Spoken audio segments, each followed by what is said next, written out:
Ladies and gentlemen, a regular meeting of the Board of Trustees for the McAllen Independent School District will be held today, Monday, February 28th, 2022, beginning at 5 o'clock at the Texas Our Texas Room Staff Development Building inside Achieve Early College High School at 1601 North 27th Street, McAllen, Texas. Items listed on this agenda may be taken in an order other than as shown on the agenda. Unless removed from the consent agenda, items identified within the consent agenda will be acted on at one time. At this meeting, there may be discussion and action by the board on the items and subjects listed as follow. Number 1, call the meeting to order. Done. Number 2, the invocation. I'll ask Trustee Conrado Alvarado to please lead us in our invocation.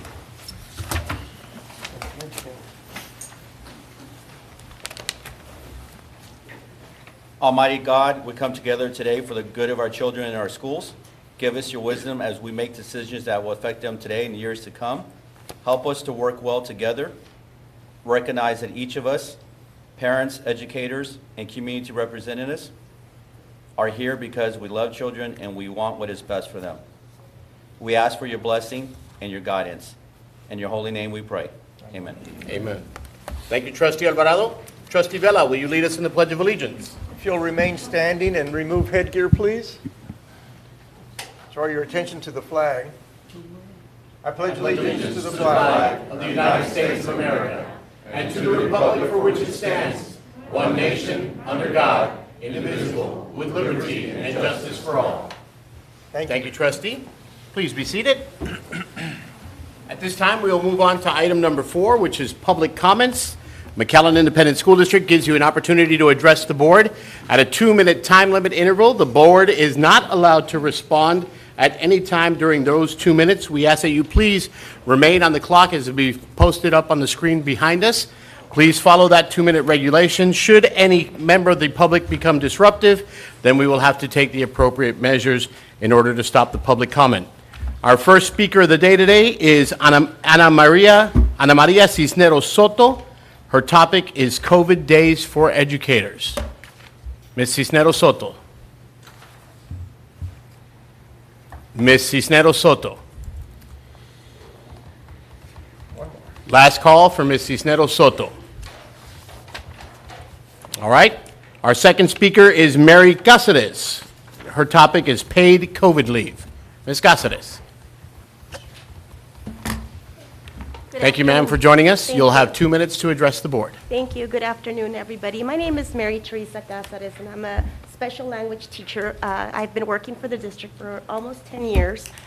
I am advocating for the teachers, for all teachers, whether they have days, a few days or not, or this is very difficult for me. I want to share my story really quick. My mother had an illness. She's 88, and I had to take off for that. Shortly after, I had to go to the emergency, and I had surgery myself. I was docked, which means I didn't get paid. I got less than 1/4 of my pay in November. I didn't receive any payment in December. And I also got COVID January 9th. So with that said, there are a lot of colleagues of mine that are single parents that have children that have to take days off because of one circumstance or another. I work and I love my district because I know that we have such wonderful benefits and such loyalty and support, and I know that it's just an honor being a part of this. And we have teachers. I have a second plan. Not everybody.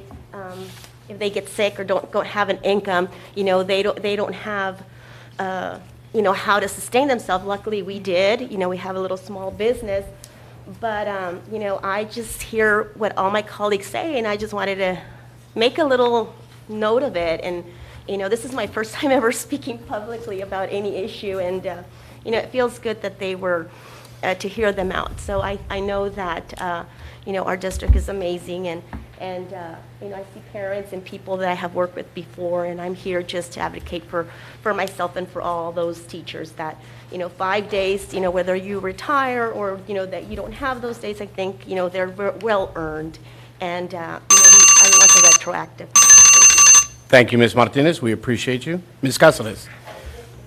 Our third speaker is Elisa Martinez. Her topic of discussion, 5-6 days and mindfulness. Second call for Elisa Martinez. Last call for Elisa Martinez.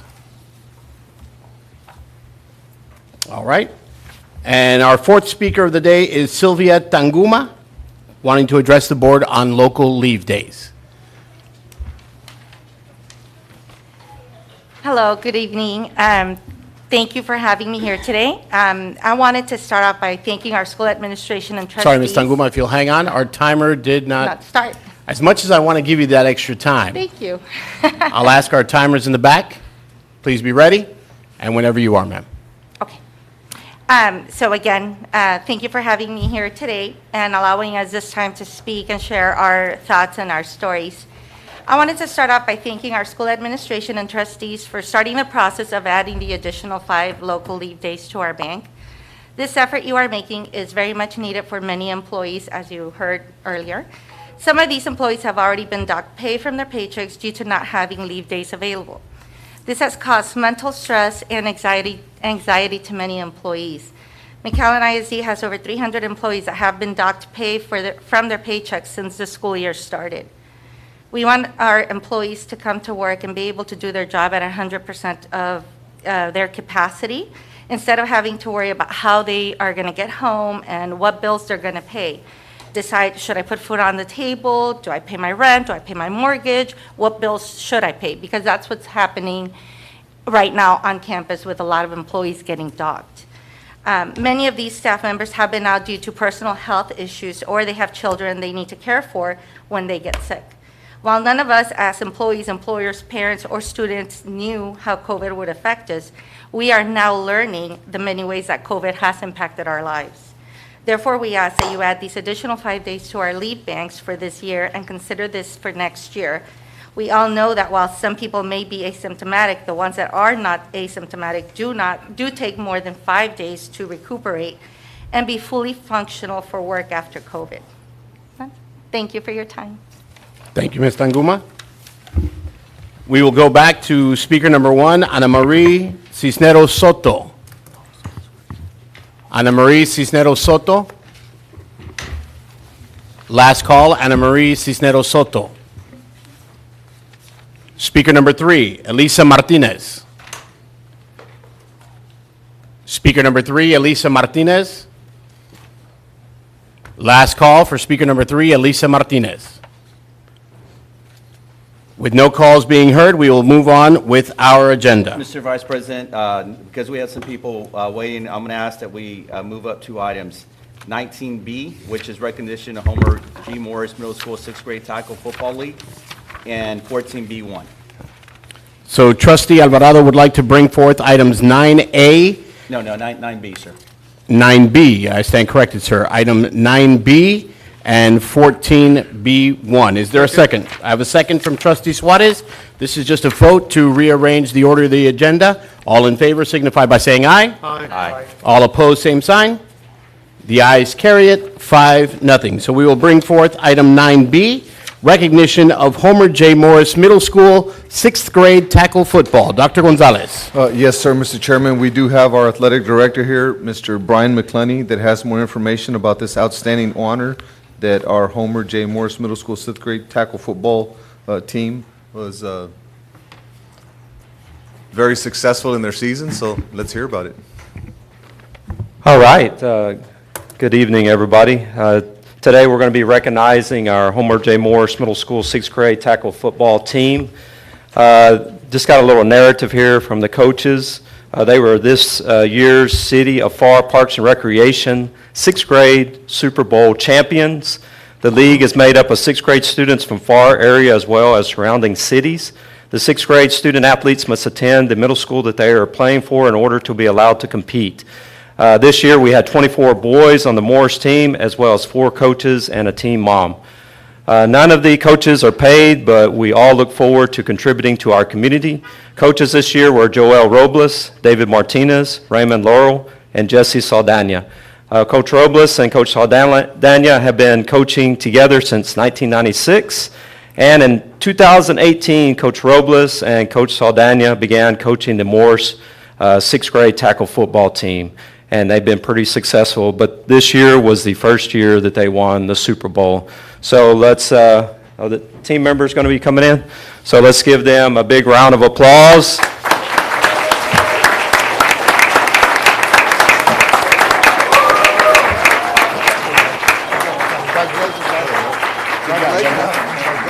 job, gentlemen.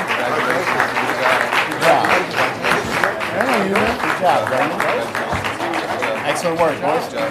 Good work. So your Super Bowl champions right here. Also, I want to thank all of our coaches. They don't get paid anything, and they've contributed to the Morse community, McAllen ISD, for many years now, and I want to thank them as the former principal at Morse Middle School. So I want to thank all of y'all for your contribution to McAllen ISD and Morse Middle School. Thank you.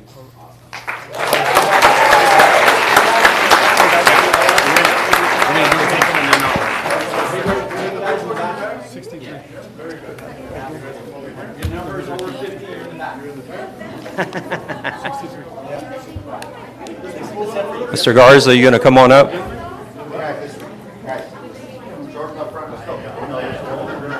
that honorary or?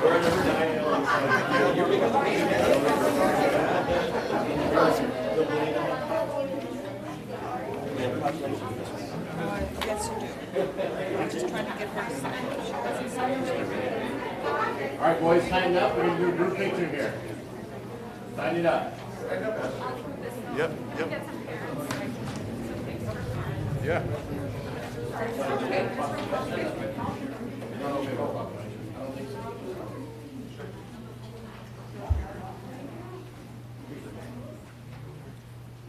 Just be patient with my two moms. They gotta get their photo. No, absolutely. They were great all year, so I'll take it last. Good problem. I'll take it last.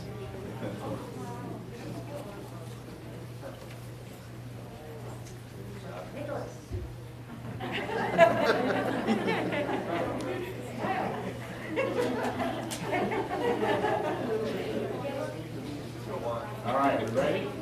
Now we got the big camera here.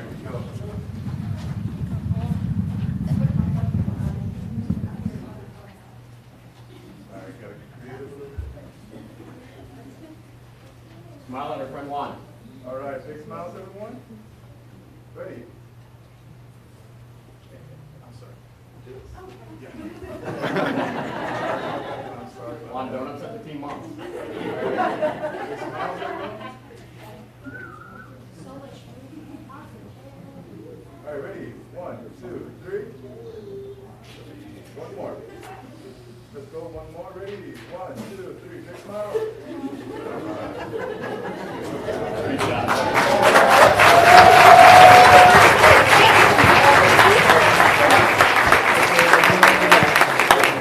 I'd like to bring up Chief Joel Robles, who's got a few words. Chief, you'll be right there on the microphone with the podium. Okay, stay there, please.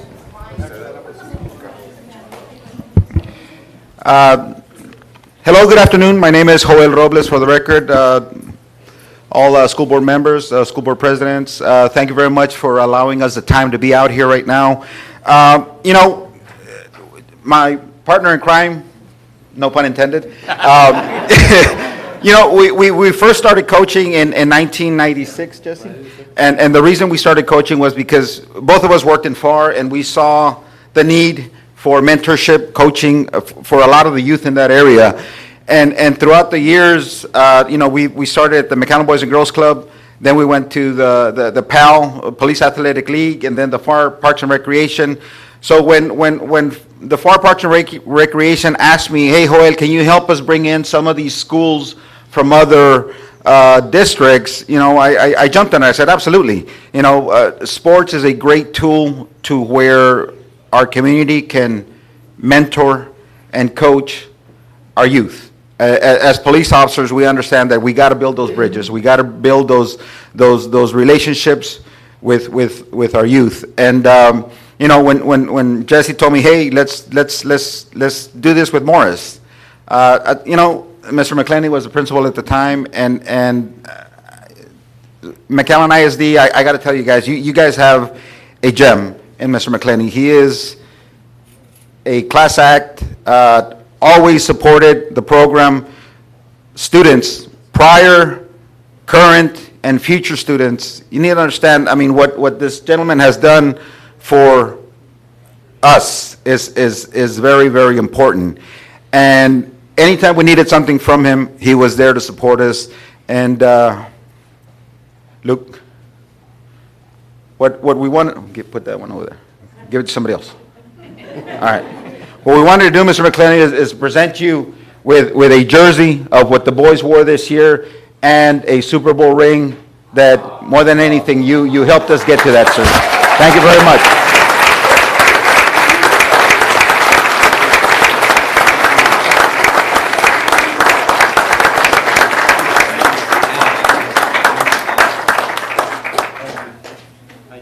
Thank you for having us, guys. Thank you.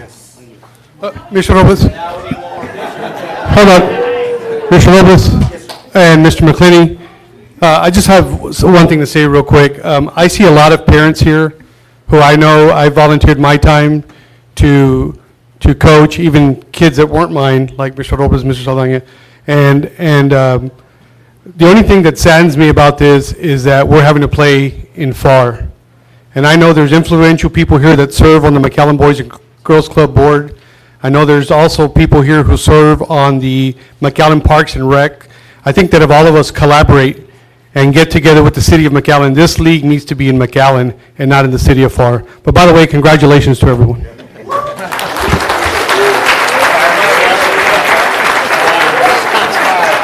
That's fine.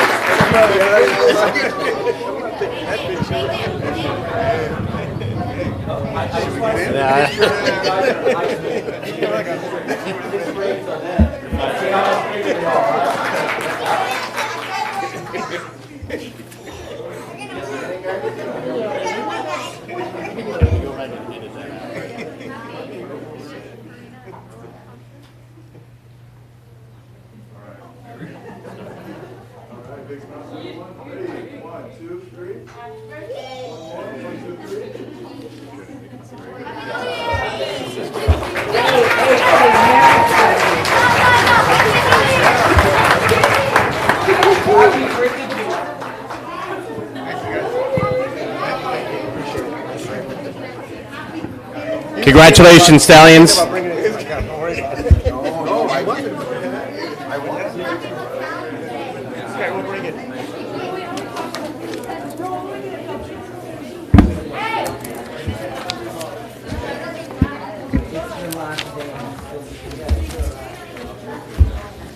Kids, no homework passes in the hallway. No homework. 14B1, 14B. They're not. Thank you, guys. Good luck. Keep it up. Great job, and again, congratulations to our Morris sixth grade Stallions. Yes. All right, the second item up for movement on the agenda was item 14B1. And as soon as I can open up my book, I will get us there. 14B1 is the approval of update to board policy DEC local, compensation and benefits, leave and absences. This is the second reading. Dr. Gonzalez. Yes, sir, Mr. Chairman.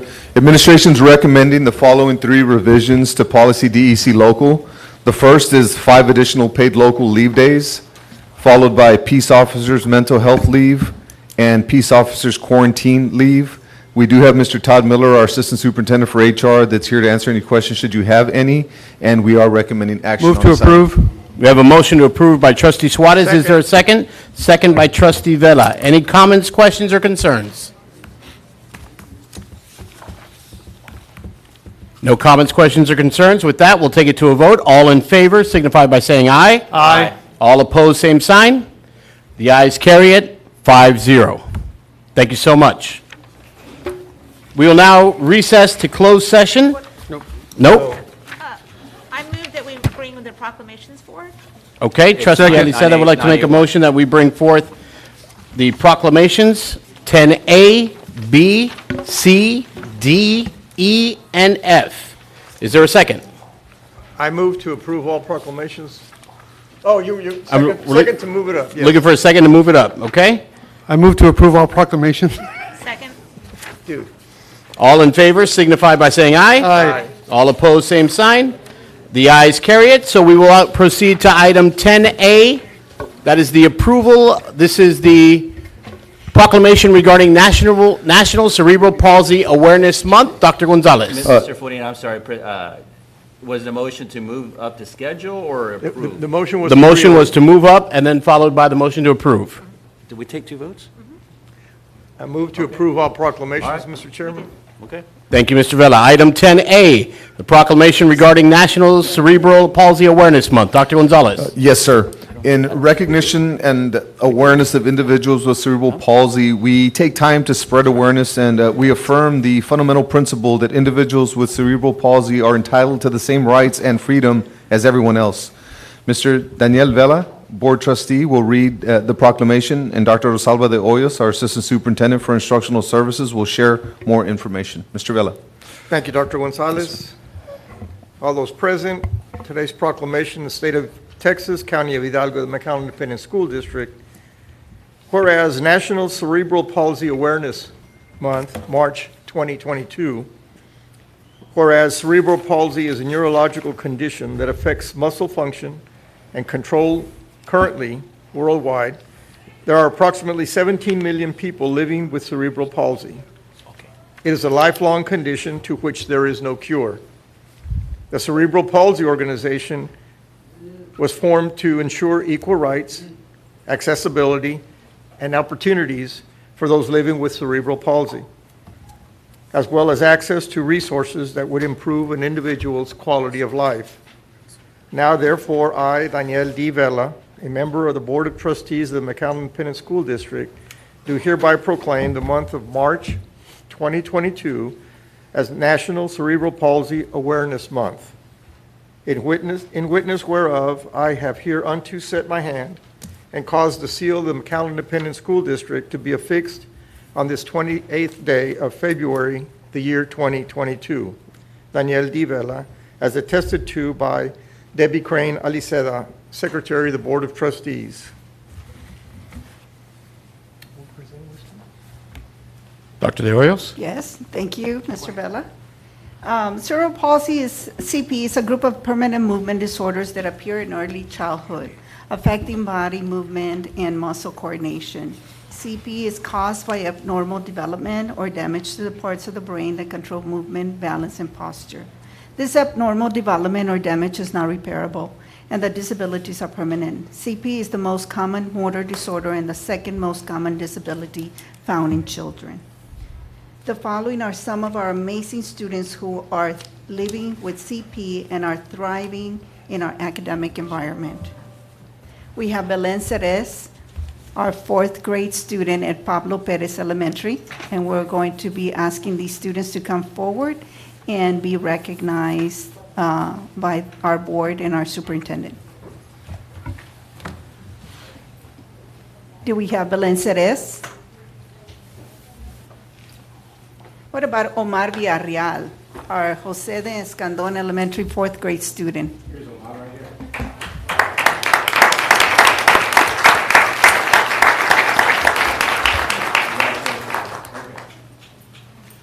Jaden Vasquez, 3rd grade student at Theodore Roosevelt Elementary.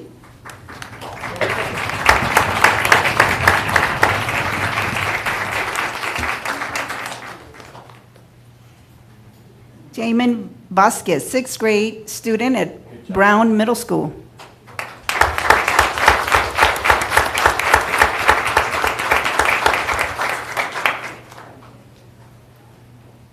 Carolina Trejo, 10th grader at Mac High.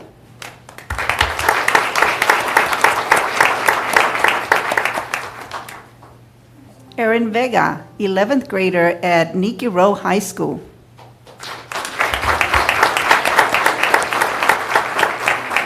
Benny Cuellar, senior at McAllen Memorial High School.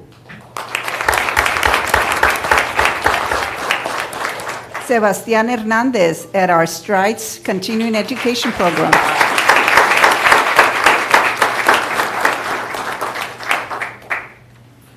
Jay Gali, our continuing education program at Stripes.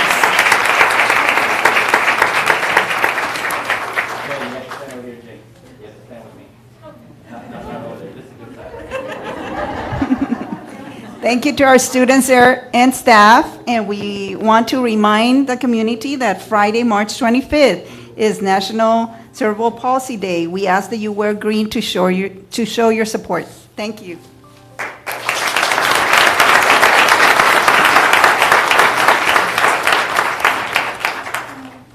All right, moms, now's your chance to get a photo.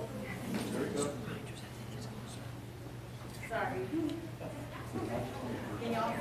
Can we tighten it up a little bit? Y'all are a little spread out. Thank you.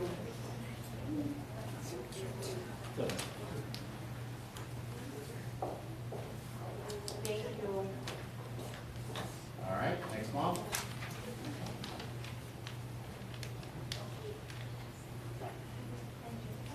Thank you. All right, big smiles on this one, okay? All right, big smile for one. Straight ahead with you guys. All right, ready? 1, 2, 3. Excellent. One more. 1, 2, 3. Awesome. Good job, guys. One more. Sorry. Actually, two more.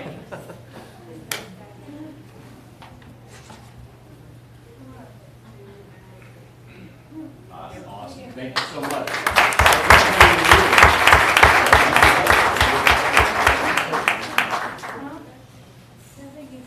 Thanks, Jim. Bye. Jelly, take, how are you? Good to see you.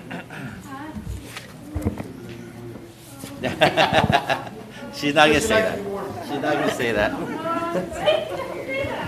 She doesn't lie. Yes, you did. You whispered it. Moving on to item 10B, the proclamation regarding Educational Diagnosticians Week, March 6th through the 12th. Dr. Gonzalez. Yes, sir, Mr. Chairman. McAllen ISD values our educational diagnosticians' services to our students and celebrates their contribution to positive student outcomes. We have Mr. Tony Forina, our Board Vice President, who will read the proclamation, and Dr. Rosalba de Hoyos, our Assistant Superintendent for Instructional Services, will share more information. Thank you, Dr. Gonzalez. From the state of Texas, County of Hidalgo, McAllen Independent School District. Whereas a successful and comprehensive education is the key to young Texans' futures. For some children, the process runs smoothly. For many others, however, additional or specialized instruction is necessary for maximum success. Now, when this happens, educational diagnosticians play a vital role. And whereas through specialized training, educational diagnosticians use academic and psychological tests to isolate factors that could enhance students' performance within the classroom. By developing and recommending teaching strategies, methods, and materials, these professionals provide knowledge and skills fundamental to lifelong success. Therefore, I, Tony Forina, Vice President of the Board of Trustees of the McAllen Independent School District, do hereby proclaim that the week of March 6th through the 12th, 2022, be observed as Educational Diagnosticians Week. At this time, I urge all residents to recognize the important efforts of educational diagnosticians. Their hard work contributes to the success of our students and to the future of McAllen ISD. In witness whereof, I have hereunto set my hand and caused the seal of the McAllen Independent School District to be affixed this 28th day of February 2022, and it is attested to by our Board Secretary, Debbie Crane Aliceda.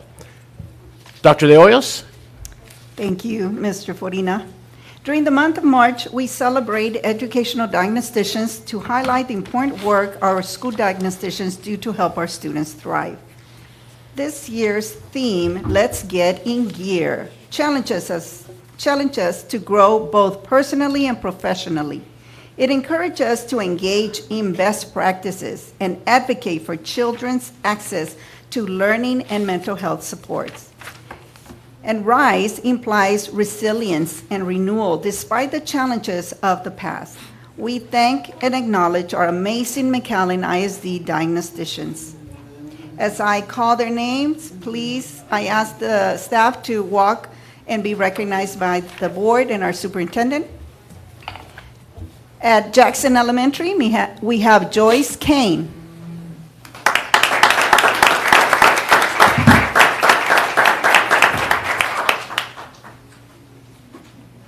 At Castañeda Elementary, we have Christine Ferrer.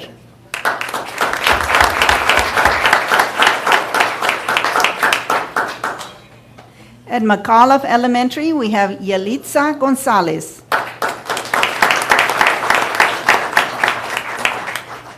At Gonzalez Elementary, we have Marilu Cavazos.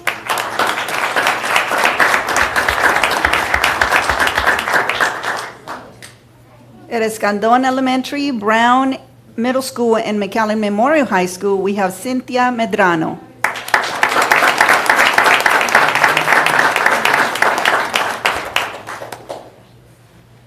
At Escandon Elementary, Brown Middle School, and McAllen Memorial, we have Oralia Llerena Acosta.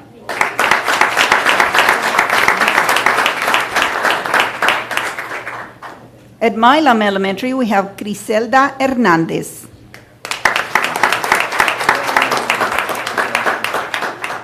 Serving Sam Rayburn Elementary, Hendricks Elementary, we have Deborah Davila. Fields Elementary, Malinda Gomez Ayala. At Sanchez Elementary, we have Juana Valdez. Roosevelt Elementary, Cristina Doria.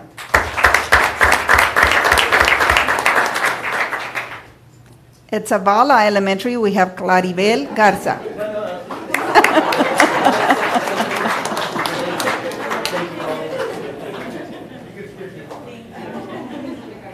At Wilson Elementary and De Leon Middle School, we have Brittany Camacho.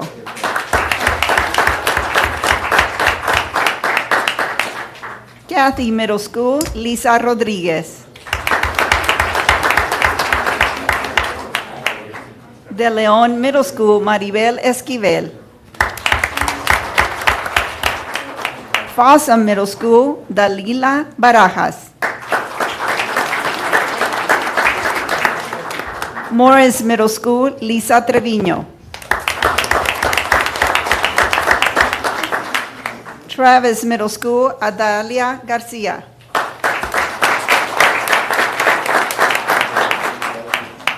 McAllen High School, Gail Kepler.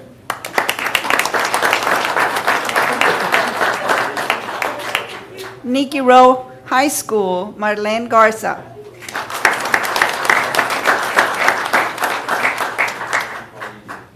At Nikki Rowe High School, Jesse Garcia.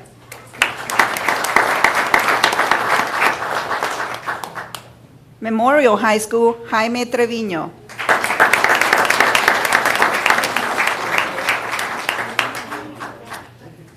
At Strides and Early College High School, Marlene Laralde. And serving our district under the dyslexia department, we have Jennifer Farias. Thank you to our educational diagnosticians, along with their leaders. Oh, Joyce. Joyce, come on in.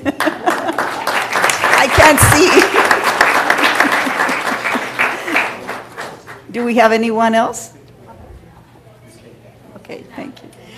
Great. Okay, thank you to our educational diagnosticians, along with their leaders, the Executive Special Education Director, Maribel Elizondo,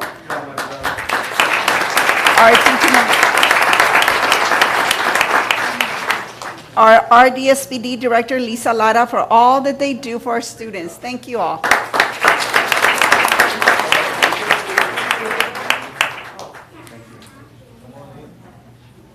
Yeah, so we're gonna get everyone in the front. All you ladies over here, and my man over there. All right, so we're gonna try to get. Did you want to tell Dr. Gonzalez right now? We'll have to make two rolls. Let's get you in the front.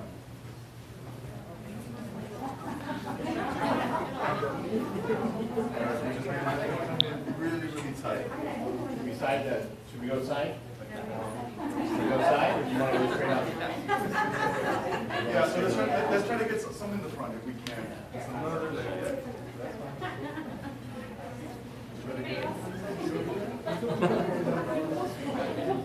Ito, crisscross chocolate sauce.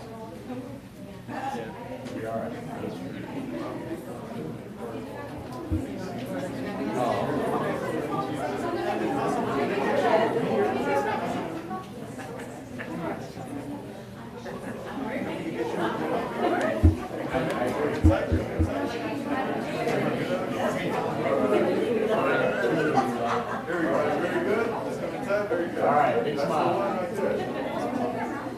smiles over here. We'll get the parents afterwards, okay? Ready? 1, 2, go. Go ahead. Ready? 1, 2, 3. One more. 1, 2, 3. All right, hold it for parents.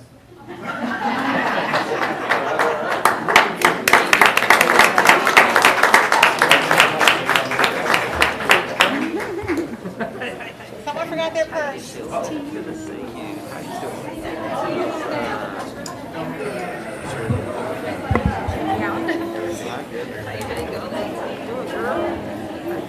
John's coming next.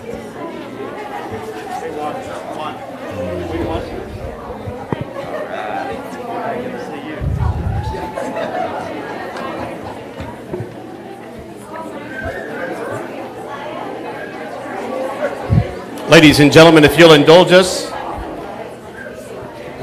one of our young students with cerebral palsy arrived late to the meeting, so we're going to redo a group shot with Aaron Vega. We're going to bring Aaron forward so that we can do a group shot with Aaron. Forward.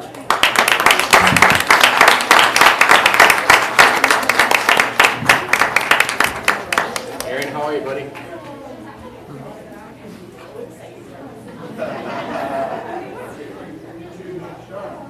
Looking real good.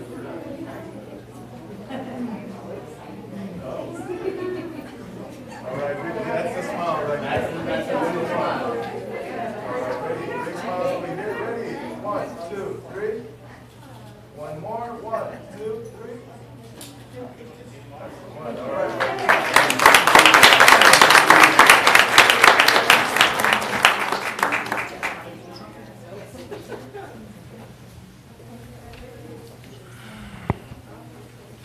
We'll continue on to item 10C, the proclamation regarding National Youth Art Month. Dr. Gonzalez. Yes, sir, Mr. Chairman. In celebration of National Youth Art Month, we emphasize the value of art education for all children, and McAllen ISD is proud to recognize March as Youth Art Month. We have Mr. Tony Forina, our Board Vice President, who will read a proclamation, and we have Ms. Deborah Loya Thomas, our Director for Fine Arts, who will share more information. Thank you, Dr. Gonzalez. The proclamation reads, from the state of Texas, County of Hidalgo, McAllen Independent School District. Whereas the study of art leads to a fuller, more meaningful life, and art education provides substantial educational benefits to all elementary, middle, and secondary students. And whereas art education develops students' creative potential and improves problem-solving and critical thinking skills by reinforcing and bringing to life what students learn in other subjects, and advances student mastery in art production, art history, art criticism, and aesthetics. And whereas our national leaders have acknowledged the necessity of including art experiences in all students' education, McAllen Independent School District strives to prove the well-being of our community by upgrading visual awareness and supporting the youth of our community in their intellectual development through artistic endeavors and offering support to our committed art teachers.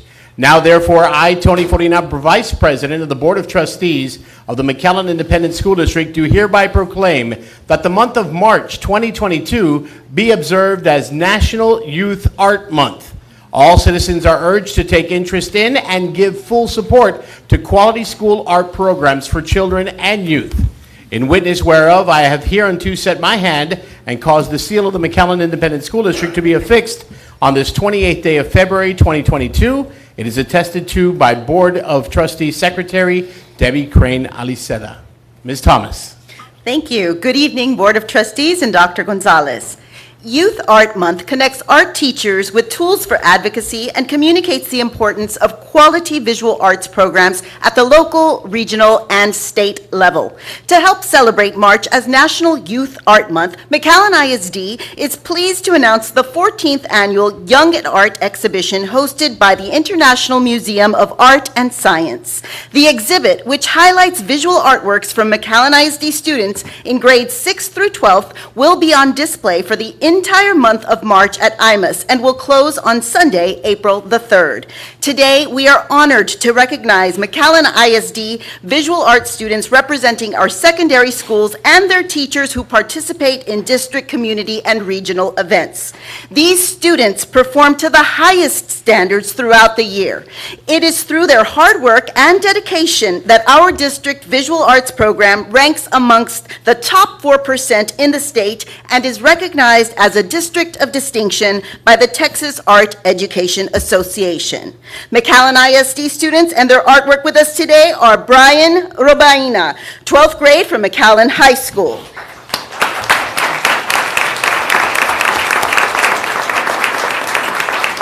Itzel Ramos, 9th grade from McAllen High School. Juan Manrique, 10th grade from Lamar Academy. Ella Wingate, 12th grade from Lamar Academy. Cheyenne Luna, 10th grade from Memorial High School.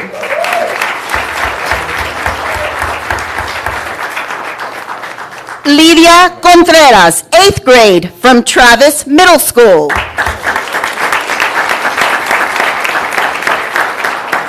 We also have our McAllen ISD exemplary teachers with us today. We have Mr. Gabriel Martinez from McAllen High School. Mr. Javier Perez from Lamar Academy.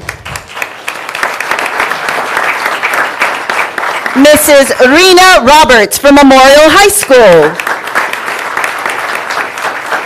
And Mr. Oscar Castillo from Travis Middle School.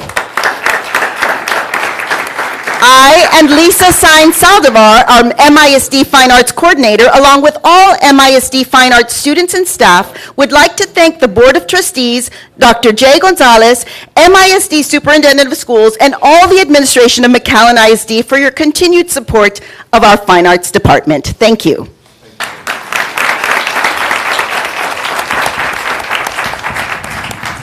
We're going to take a quick picture. Let's try to come in a little bit closer if we can.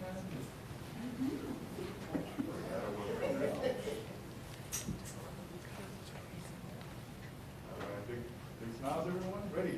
1, 2, 3. One more. 1, 2, 3. Excellent.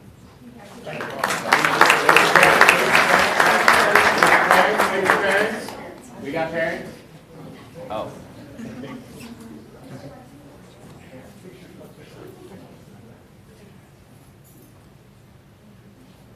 Great job, guys. Congratulations.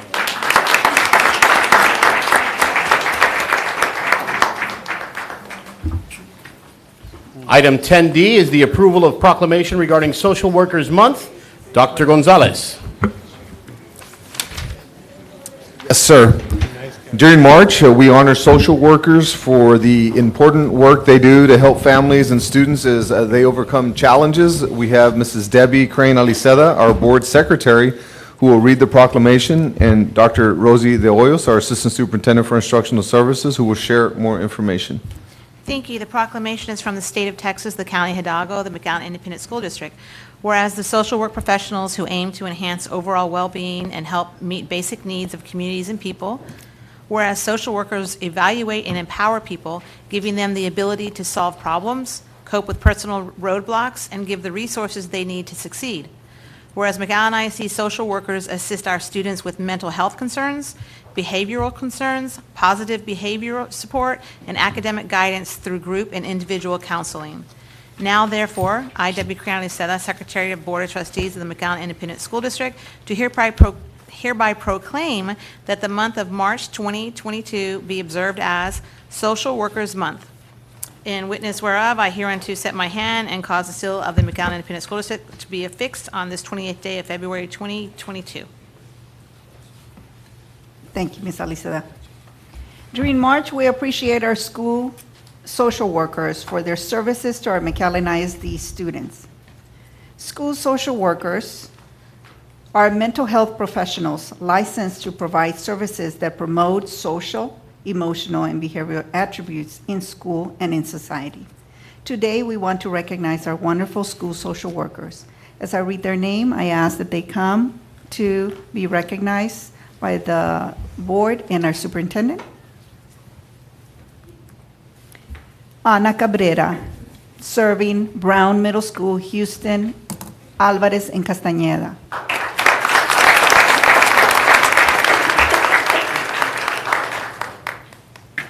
Ariadna Flores, serving Kathy Middle School, Jackson, Gonzalez, and Roosevelt.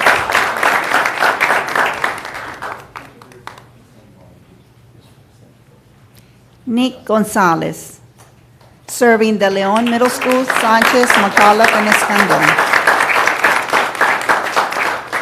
Laura Menchaca, serving Fossa Middle School, Garza Elementary, Seguin Elementary, Hendricks Elementary. Nayeli Hack, serving Morris Middle School, Perez, Rayburn, and Milam.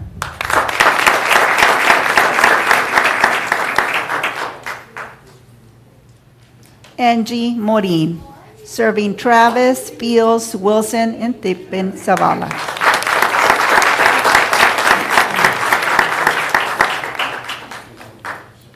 Dora Rodriguez, serving Memorial High School.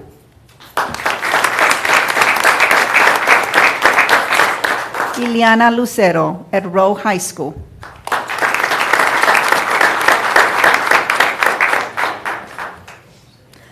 Lorena Prado, serving McAllen High School.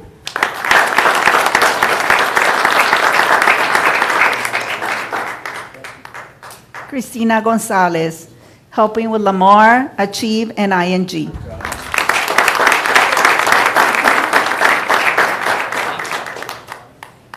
And Ms. Connie Caballero is our case manager. And also we have Ms. Norma Cabrera, our college career and counseling director.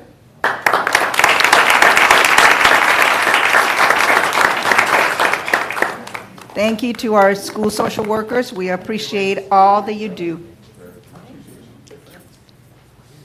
All right, can we get a picture? We'll get you ladies here in the front.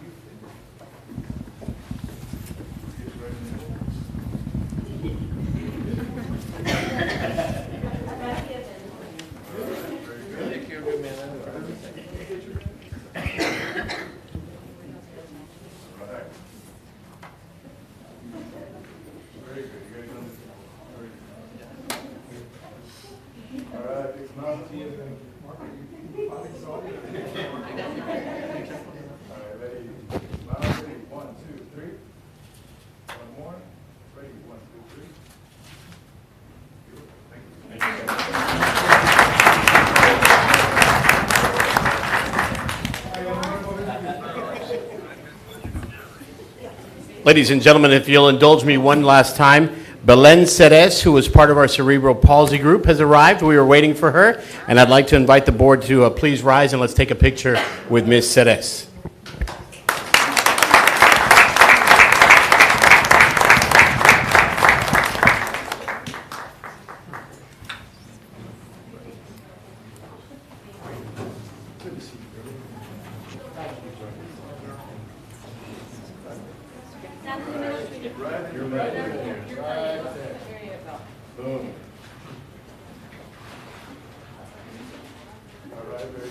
Smiles over here, okay? All right, ready? One. Ready? 1, 2. One more. Ready? 1, 2, 3. Hold it for parents. Hold it for parents.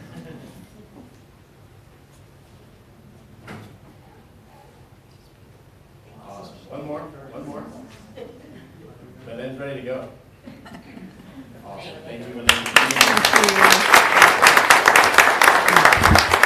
Mr. President, Yes, sir, Mr. Trustee. I'd like to see if we can reorganize it really quick. And before we finish the last proclamation, if we can move up item 9A, please. Is there a second to moving up item 9A? Is there a second to moving up Second. item? Yes. We have a second from trustee Alvarado. All in favor of rearranging the agenda signify by saying aye. Aye. All opposed, same sign. The ayes carry it, 5-0. So for right now, we'll bring forth item 9A.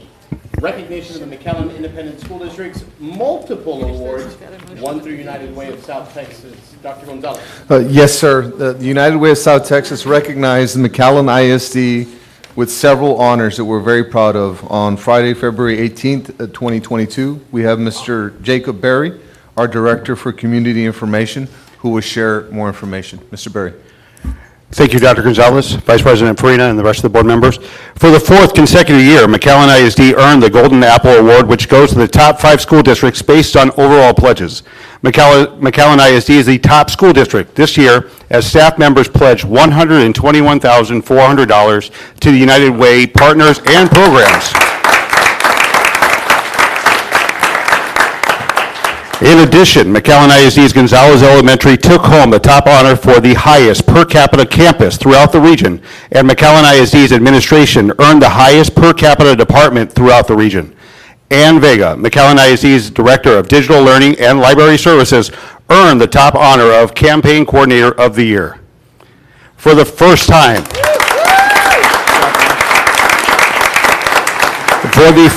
in McAllen ISD's history, Superintendent Dr. J.A. Gonzalez earned the South Texas Hero Award. Dr. Gonzalez was chosen because he exemplifies community service at the highest level and embodies the United Way mission to improve lives by mobilizing the caring power of our community to advance the common good. At this time, we'd like to play a quick video.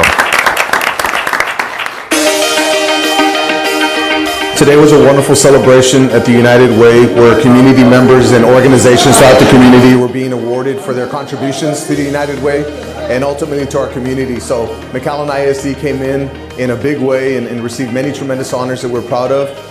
It says a lot about our staff, says a lot about our community, but to be the top contributing district is special to us, and we've done that for 4 years in a row.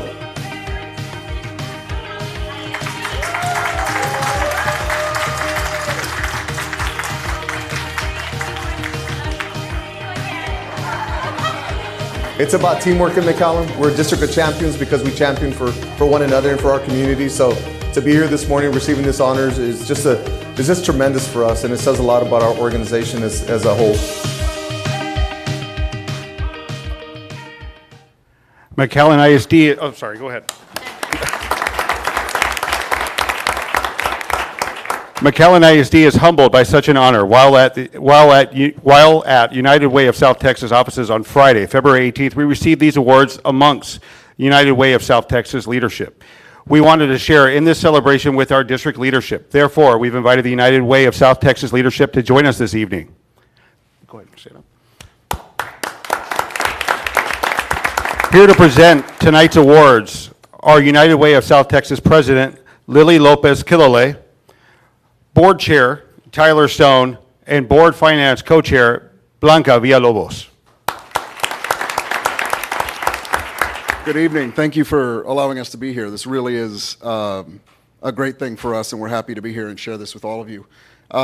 As you heard, the district as a whole, the first award that we're presenting to the district is the Golden Apple Award for the highest campaign achievement among all the school districts. There are 16 school districts in Hidalgo and Starr County that run United Way campaigns, and McAllen ISD achieved the best results with 943 employees contributing a total of over $121,000, and that's a 149% increase from the previous year. So fantastic job.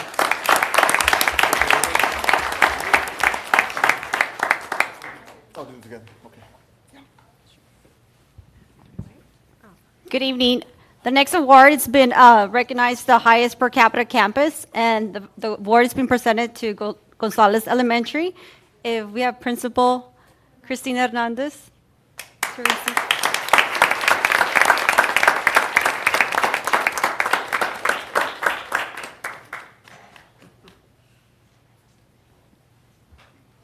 And the following recognition, this is for the highest per capita department. Again, this is for McAllen ISD Administration Department, being recognized for their contribution, and obviously the highest department within all districts and the 2 counties. And we'll have Dr. Gonzalez.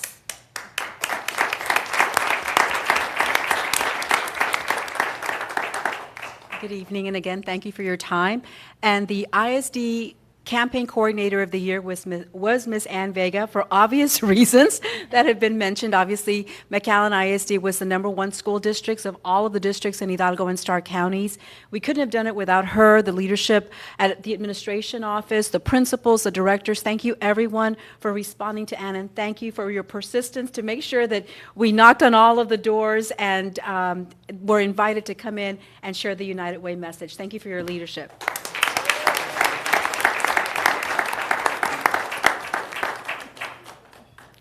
Great work, thank you. And then our South Texas Hero Award is the highest honor that we give once a year to one community member who's shown outstanding dedication to serving the community through the United Way. And that award, really, we had to give it to Dr. Gonzalez this year. He was such an outstanding cheerleader for the district and the United Way and the community as a whole, and just jumping at every opportunity to volunteer and serve where he could. We're happy to have him, so thank you very much.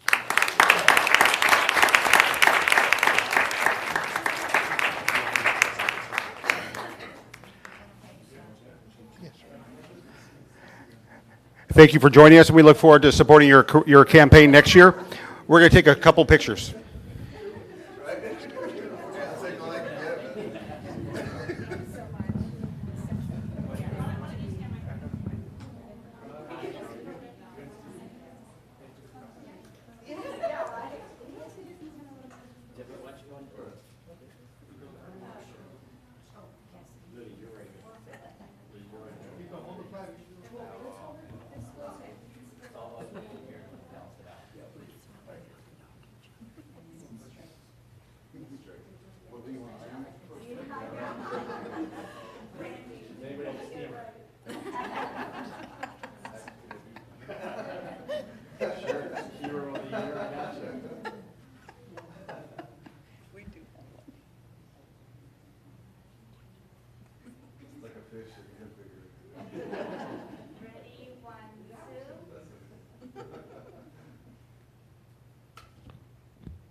Wow. Wow. All right, thank you.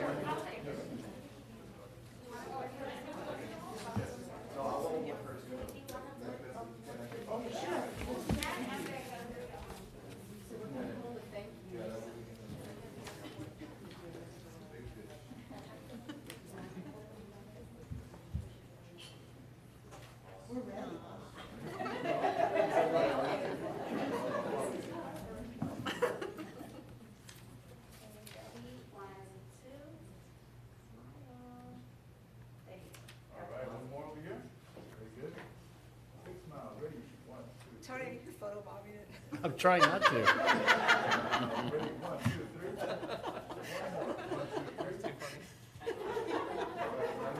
That one I did. Hang on, one more with Dr. J. Signs, promote. Promote.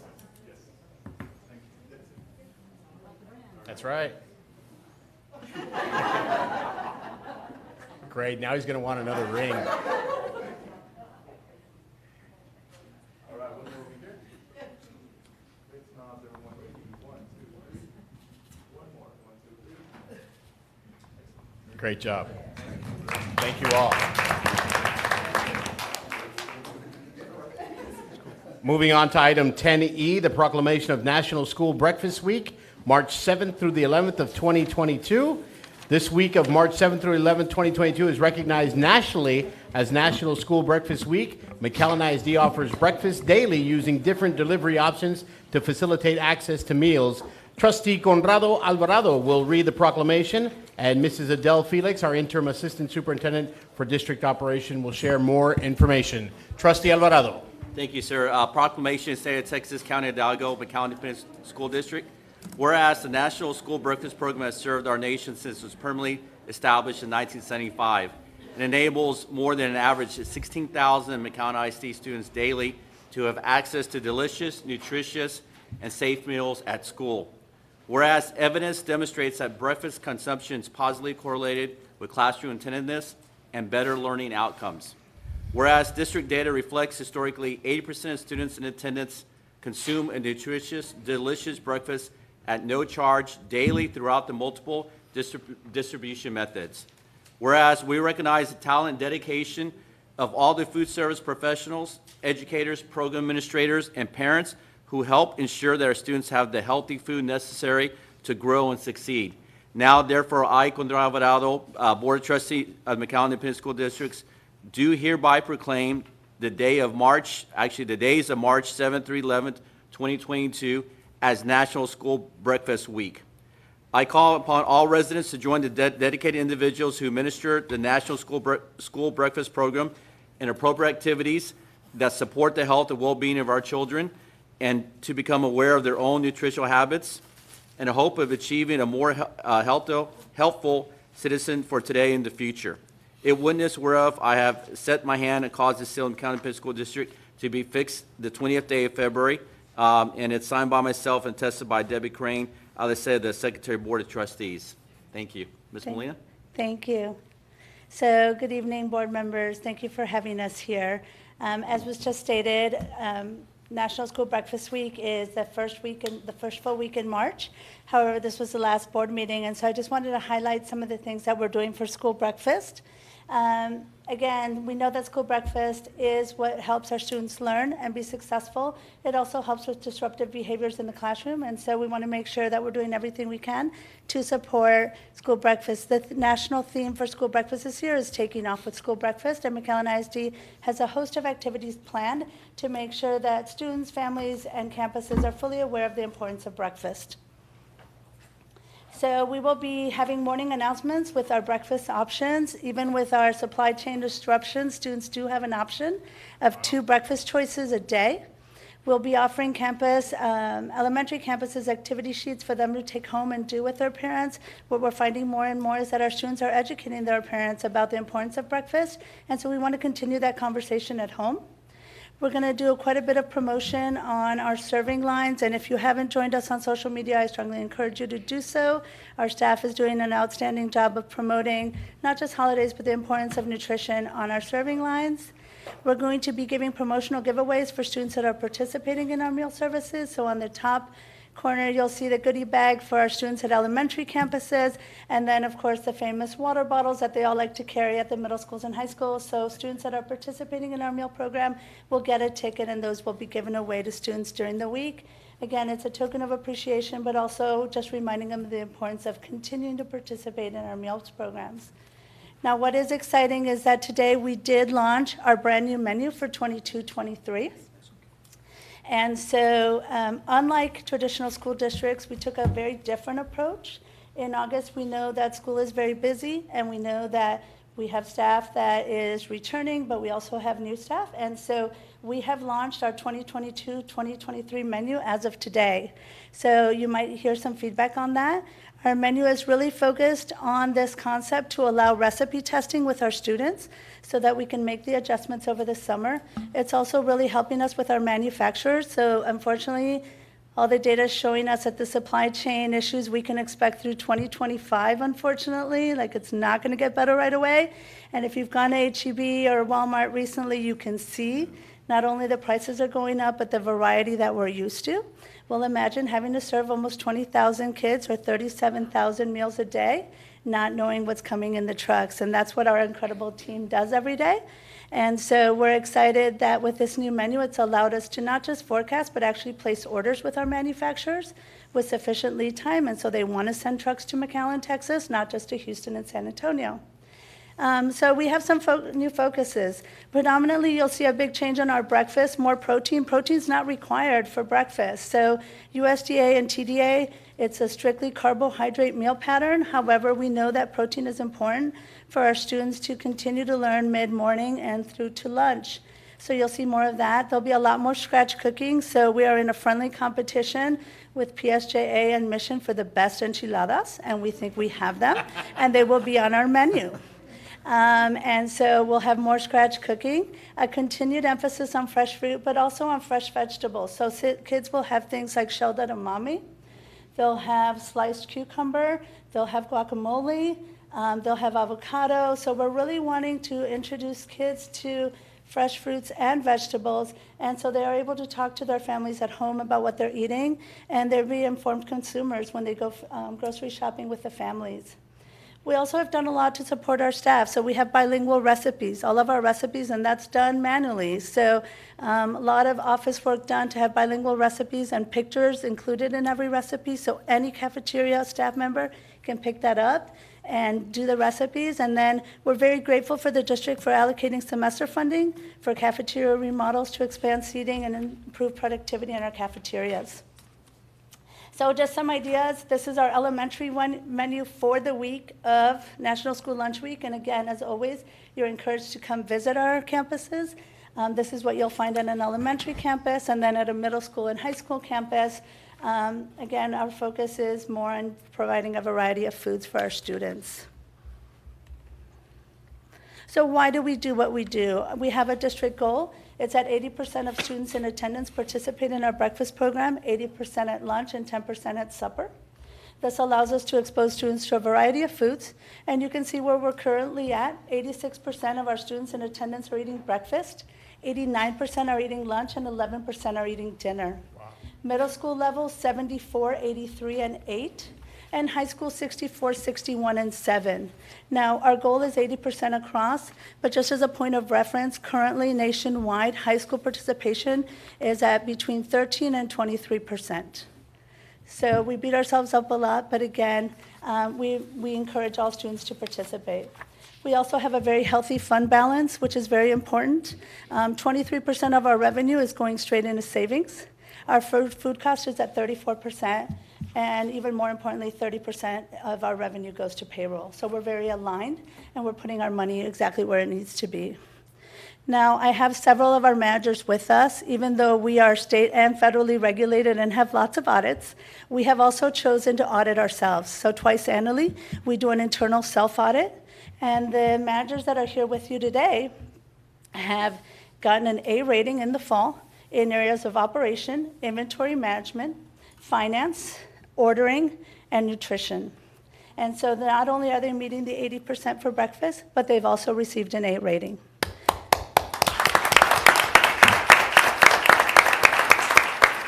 It's very competitive, and I can tell you all of our schools received an A or B rating, with our lowest school receiving an 86. So we're very hard on ourselves on purpose. But here tonight with you, I have 8 managers that I would like to be recognized. And so first of all, we have Samantha de la Rosa Silguero from Fields Elementary.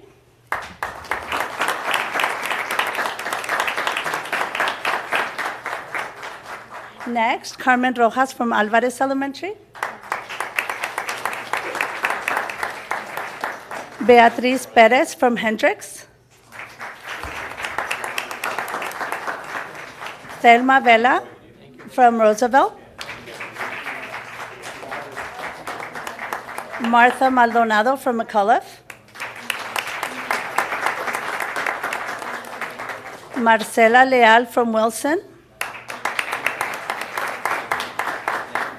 And not with us, but also receiving the honor, Clarissa Ramirez from Travis and Sofia Purata from Achieve. In addition, I have members of our management team here in attendance as well, including 2 of our brand new hires. So Lizette Gonzalez, who was our cafeteria at Memorial, has promoted to be our operations supervisor at our central office. She understands the ins and outs of the cafeteria and has been a great asset to us.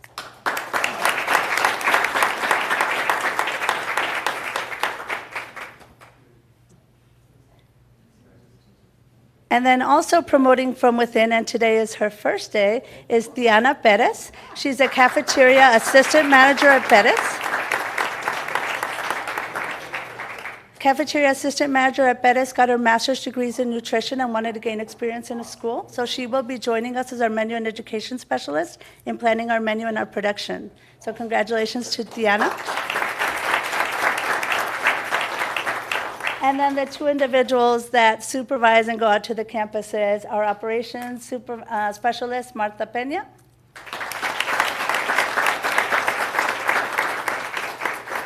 And Graciela Rodriguez, our operations supervisor, I'm so sorry. And last from our admin team, Denise Ortiz. This is the reason why we are solvent, have stayed solvent, even though food costs have gone very high. She makes sure that we keep our budget and that we're forecasting. Last but not least, I would like for one of our cafeteria managers that also received A rating and 80% participation, Cecilia Ortiz from Castañeda, to really explain to you why breakfast is important for our students. Thank you. Muy buenas tardes a todos. Es un orgullo para mí trabajar con McAllen ISD. Tengo 9 años trabajando y 7 años de manejadora. Ha sido un reto continuo, motivaciones a los niños principalmente. Nosotros lo hemos visto en los niños, el almuerzo, la motivación que se da al darles de almorzar a esas criaturas, llegan muchas veces sin nada en su estómago, ¿verdad? Porque no hubo que almorzar. Llegan y se ve la actividad, lo vemos a diario, quizá los padres no se dan cuenta, ustedes no se dan cuenta, nosotros que estamos dentro de ese medio, nos damos cuenta la fortaleza que empiezan a agarrar los niños y qué va a haber de almorzar al día siguiente, y por qué no me dices esto, por qué no lo otro.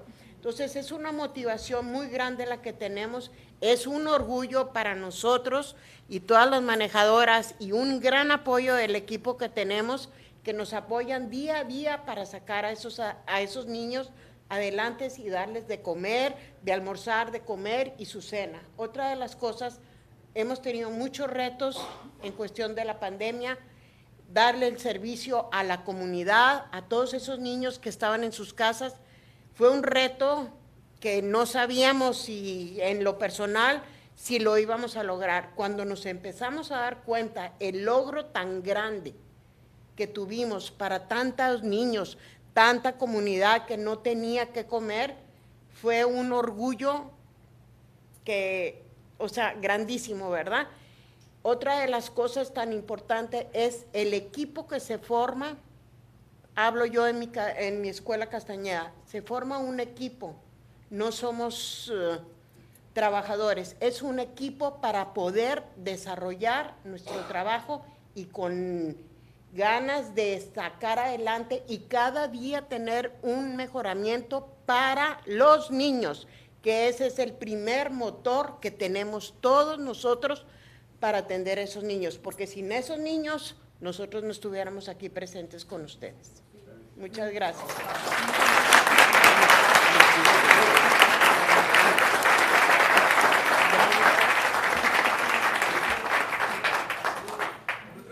Ay, Dios.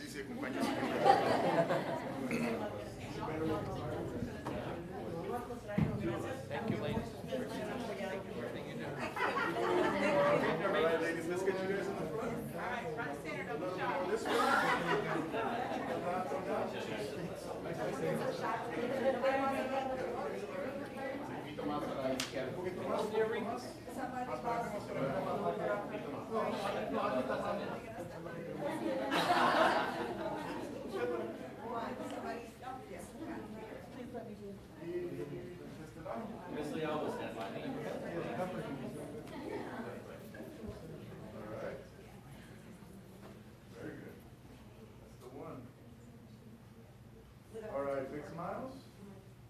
Sonrisos grandes. 1, 2, 3. One more. Uno más. 1, 2, 3. Hermosas.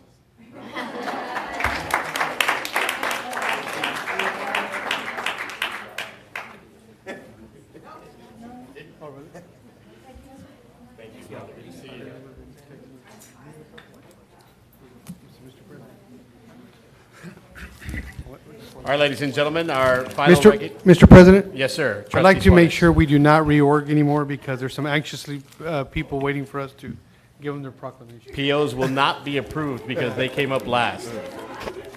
Item 10F is the approval of proclamation to designate the month of March as Procurement Month. and the second Wednesday of the month of March as Professional Buyers Day.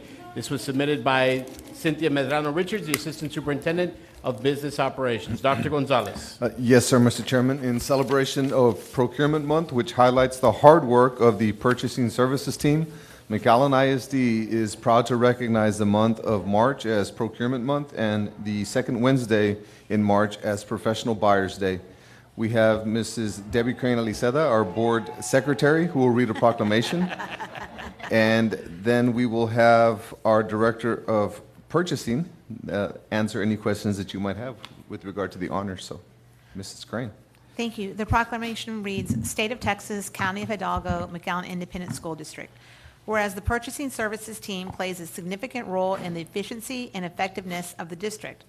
And whereas in addition to the purchase of goods and services, the Purchasing Services team adds value to the district by performing such functions as executing, implementing, and administering contracts, developing strategic procurement strategies, and cultivating working relationships with suppliers and other departments within the district. And whereas the Purchasing Services team is committed to providing high-caliber strategic, logistical, and operational support of all departments within the district. And whereas the Purchasing Services team recognizes, supports, and practices the public procurement values and guiding principles of accountability, ethics, impartiality, professionalism, service, and transparency established by NIGP, the Institute for Public Procurement, as fundamental tenets of the public procurement profession. And whereas NIGP has proclaimed the month of March as Procurement Month to further expand the awareness of the procurement professional's role to governmental officials, the general public, and business leaders. Now, therefore, I, Debbie Crane Aliceda, Board of Trustees of the McAllen Independent School District, do hereby proclaim the month of March as Procurement Month and the second Wednesday of March as Professional Buyers Day in McAllen Independent School District, and urge all citizens to join the district in recognizing the role of the purchasing profession within business, industry, and government. In witness hereof, I hereunto set my hand and cause the seal of the McAllen Independent School District to be affixed this 28th day of February 2022. Congratulations. Thank you. Thank you, Trustee Aliceda. Thank you, Ms. Aliceda. Again, for the purpose of this proclamation, the term professional buyer includes all our purchasing team members, regardless of their title. The purchasing team bridges the gap between end users and suppliers and serves multiple customer groups with competing goals, all while upholding the values and guidelines, principles of the profession. Tonight, we will be recognizing the following staff. We'll begin with Glorina J. Flores, Secretary to the Director of Purchasing Services.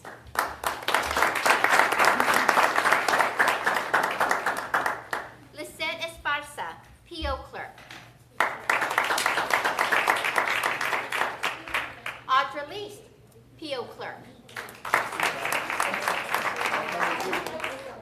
Corina Tijerina, P.O. Clerk. Sandra Pulido Bayer. Graciela Garza, Senior Buyer. Crystal Mercado, Senior Buyer. Elizabeth Montes, Senior Buyer.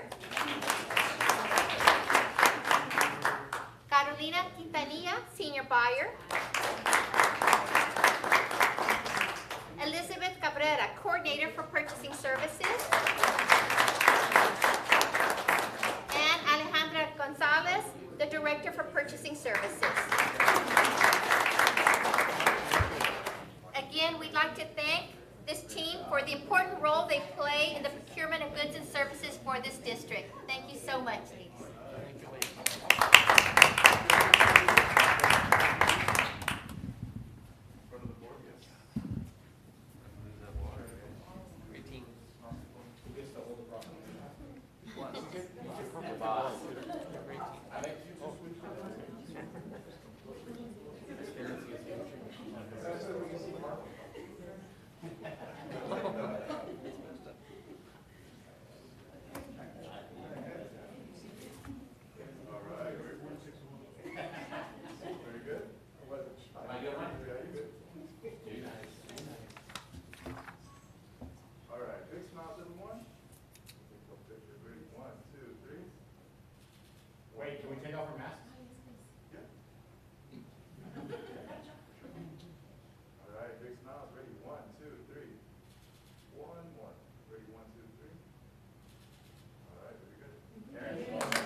Mr. President, Yes, sir, Trustee Suarez. I'd like to move up item 12B, please. Item 12B1.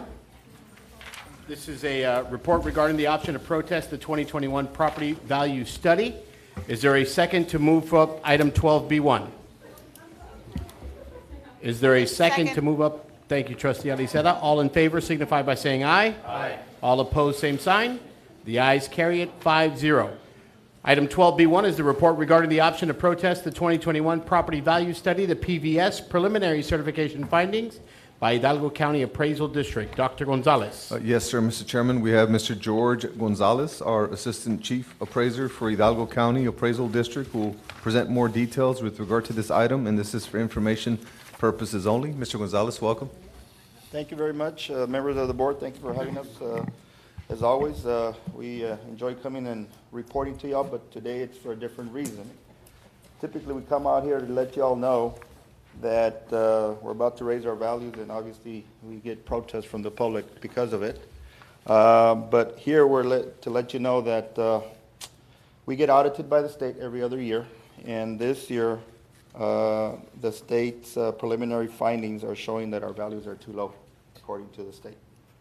So our job, of course, is to work with the public when they protest, but in this particular case, we would like to protest what the state is preliminarily finding so that we can go ahead and meet what we call the local value.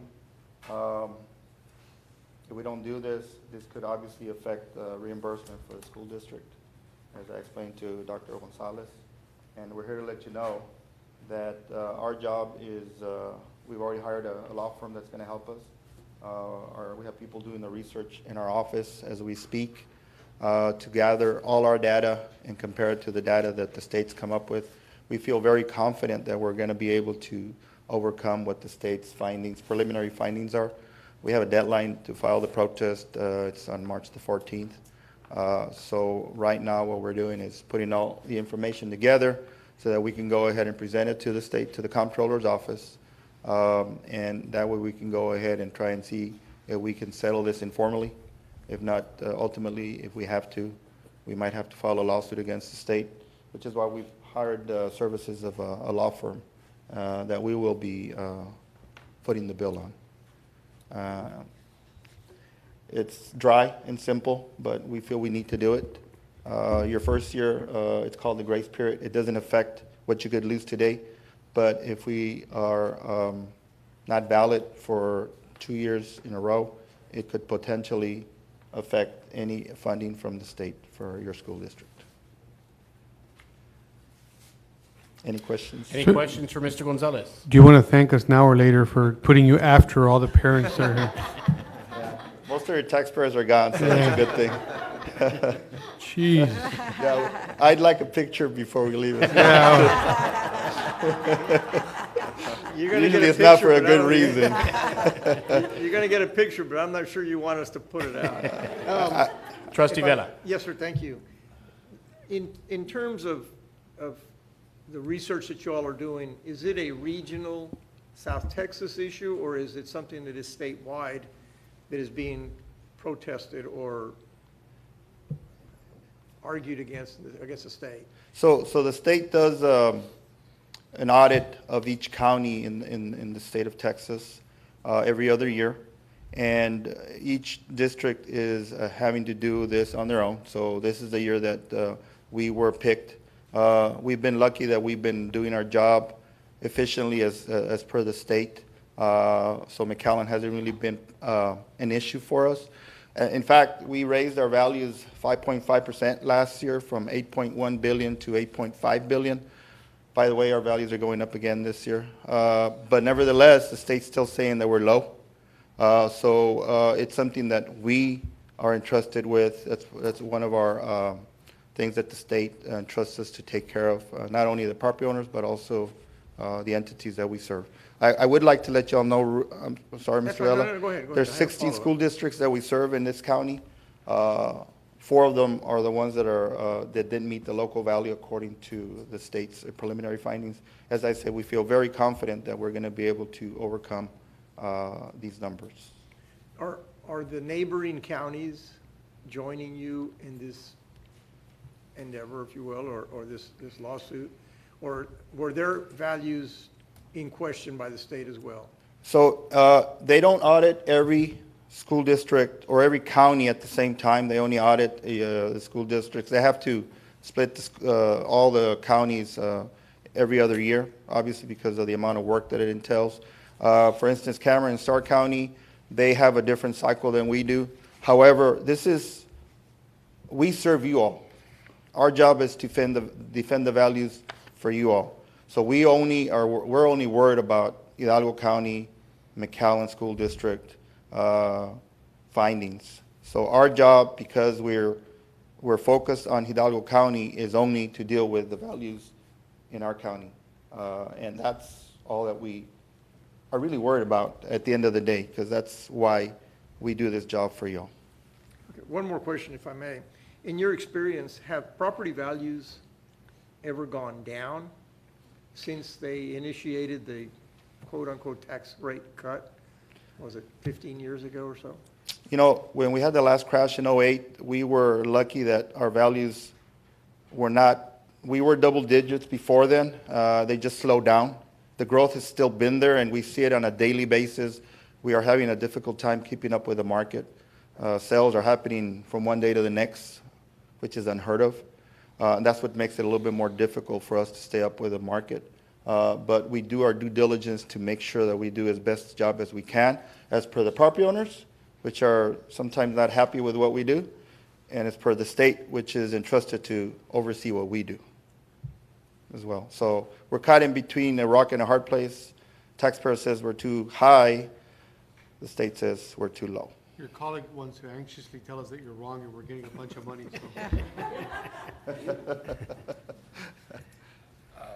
Good evening. I'm Rolando Garza, the Chief Appraiser, and I just want to add a little bit to what George Gonzalez was saying. It is statewide. These issues that are happening with McAllen, and it's McAllen, PSJA, Progreso, and Edcal Chelsea, that are the 4 school districts that we're having to protest. But it's not just Hidalgo County. Cameron County has this problem, Willacy County has this problem, Stark County has this problem. The entire state of Texas has this problem. I can say that just about every county in this state has at least one school district that did not meet the value that are required under the rules of the tax code, which we have to be at 95% of the value that the state says, if we can look at it that way. And that's a real simple, putting it in simple terms. If I say a house is worth $100,000, then the state, if they say it's worth 120, I'm not within that 95%. So, you know, and it's a he said, she said type of a thing sometimes. So that's what we're trying to fight here. So it is statewide. It's not only Hidalgo County. So we are seeing this throughout the entire state of Texas. I've talked to other chief appraisers, and they have the same issues that we do. Just a commentary, I guess, but the way the law is written, there's no way we will ever be able to maintain the growth or the increases in property taxes. As taxpayers, we can't do that. It's very difficult.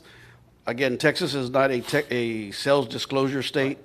So if somebody buys a piece of property, I don't know what that amount is.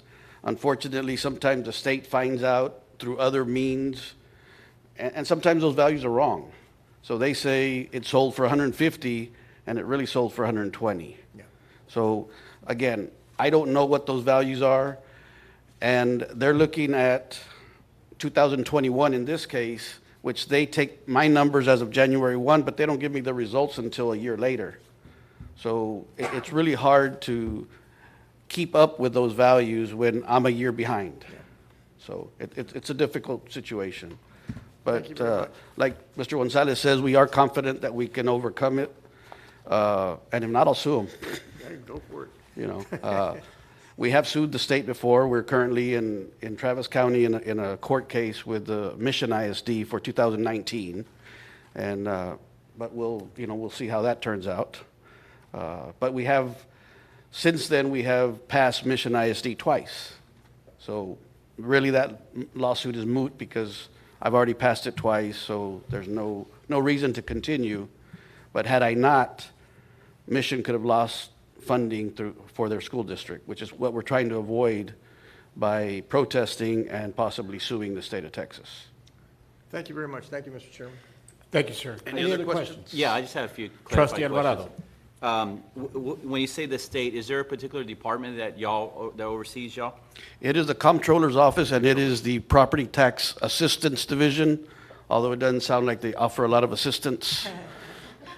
So, and just so I get it right in my mind, when y'all do the appraisal, they have their own team then, or they find it through other means? They have a group of appraisers that come into Hidalgo County and will appraise a certain portion or a random sample, as they call it. Right.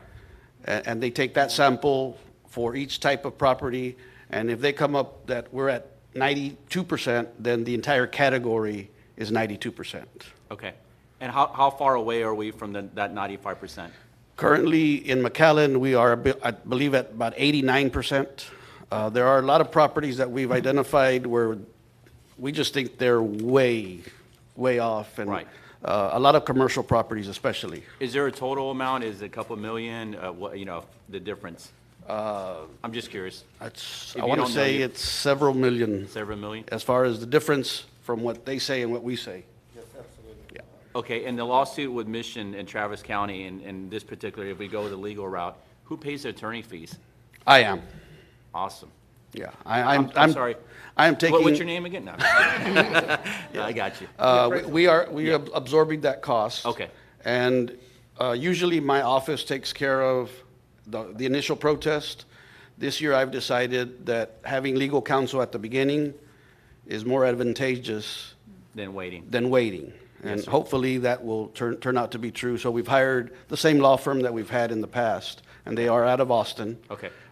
So that they can fight or help us fight this injustice that we see. Okay, and then the last question, you said that our funding could be at stake. Is it, if we don't make the 95, let's say we end up at 94, is it prorated, or they just withhold all of it? I believe the way they do it is if we're at 94%, Yes, sir. then the school district will get 94% of the funding that the state was going to give them. Okay. So it could be, 1% is a lot of money when you get millions and millions of dollars. Yes, it is. So, Okay, thank you, sir. Based on your results, we're going to hold off on the picture, and we'll invite you. No, sure, the we fact that can. they're paying for attorneys, let's take the picture. we'll wait. When we come back with the results, we'll let you know, and we can take a picture at that point. Any other questions? None being heard. Thank you, gentlemen. Thank you, Appreciate your gentlemen. time. Ladies. All right, jumping back to item 5. This is where we recess to closed session. The Board of Trustees may go into closed session pursuant to Section 551.071, 551.072, and 551.074 of the Texas Government Code to discuss the following. A, human resource recommendations for school year 2021-2022.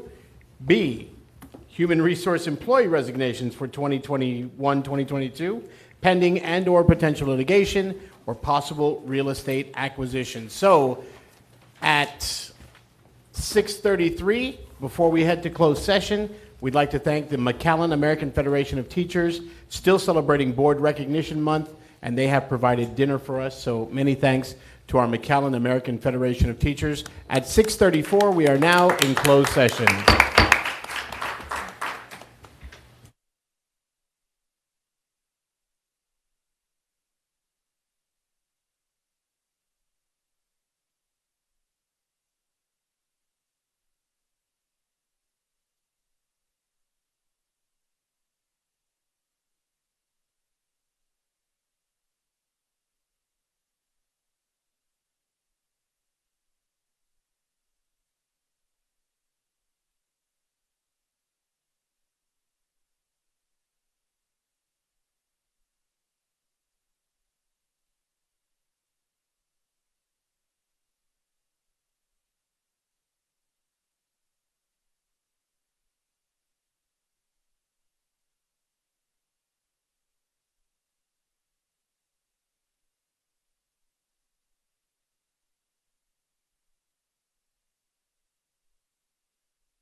It is 6:55, and we are now going to reconvene in open session. There was no action taken in closed session, and we'll move on to item number 7.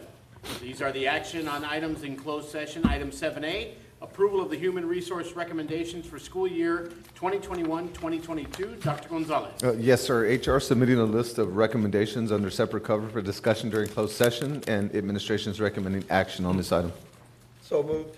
Second. We have a motion by trustee Vela, a second by trustee Aliceta. Any discussion? All in favor signify by saying aye. Aye. All opposed, same sign. The ayes carry it, 5-0. Congratulations. Item 7B, the Human Resources Employee Resignation for school year 2021-2022. Dr. Gonzalez. Yes, sir, Mr. Chairman. I think that's me. That is you, sir. Sorry about that, sir. $5 fine for the phone going off during the meeting. Sorry about that, sir. Let's see. All right, let's jump right into this. HR submitting a list of resignations for the 2021-2022 school year under separate cover for discussion during closed session, and this item is for information purposes only. Thank you, Dr. Gonzalez. Item 7C, Mr. Crane. No pending report. and/or potential litigation. I'm sorry, no report. Thank you, sir. And item 7D, possible real estate acquisition. No report, Mr. Chair. Thank you so much, Mr. Crane. Item 8, the superintendent's report. Mariachi Oro celebrates its 7th state title. Dr. Gonzalez. Yes, sir, Mr. Chairman. We're very, very proud of this one. The McAllen High School Mariachi Oro earned the 7th state championship on February 18th, and they won the Class 5A title at the Texas Association of Mariachi Educators competition in San Antonio. And we have a short video that highlights their latest outstanding accomplishment. Excellent.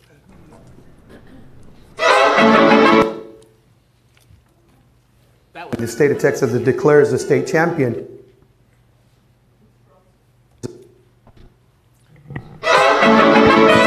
This is the one competition in the state of Texas that declares the state champion. So it's a definitely special one. There's a lot of competitions, for mariachi as in sports. We're in Texas, so everything's a competition. So you've got UIL, you've got Festiva, you've got this, you've got that. But this one is extra special, the Tame contest, because it declares the state champion. So we were fortunate enough to have won this for the 7th time this past weekend. So obviously very proud of our kids, very proud of our program. It means a lot to me because this is my senior year. This is my last year competing with this group, and just to grow attached to everyone here, we're a family here. So I mean, not just to me, it might mean a lot, but to everyone else also. Mr. Trevino, he really pushes us, late practices, but they're all worth it. Because without him, we wouldn't be here, setting up these practices, staying up late, Saturdays. Mr. Alaba, especially with the voices, he definitely got me to where I am right now. We're very blessed that we have that opportunity for our kids here at McAllen ISD. Obviously a great fine arts support system, and our administration does a great job, Dr. Gonzalez and the school board, and our principal here at our school to really make sure that the kids are able to do all of that. They never give up, and they keep at it, and that's a beautiful thing to see, and we're very thankful that we have that opportunity.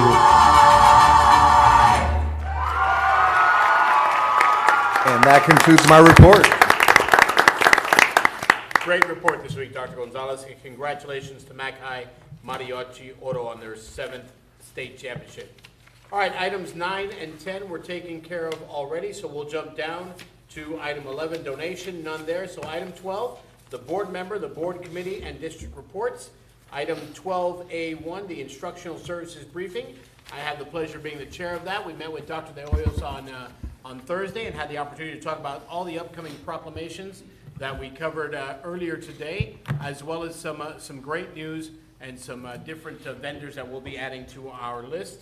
So that will conclude my report. Item 12A2, the human resources briefing. The chair is trustee Suarez. Thank you, Mr. President, or Vice President, Acting President.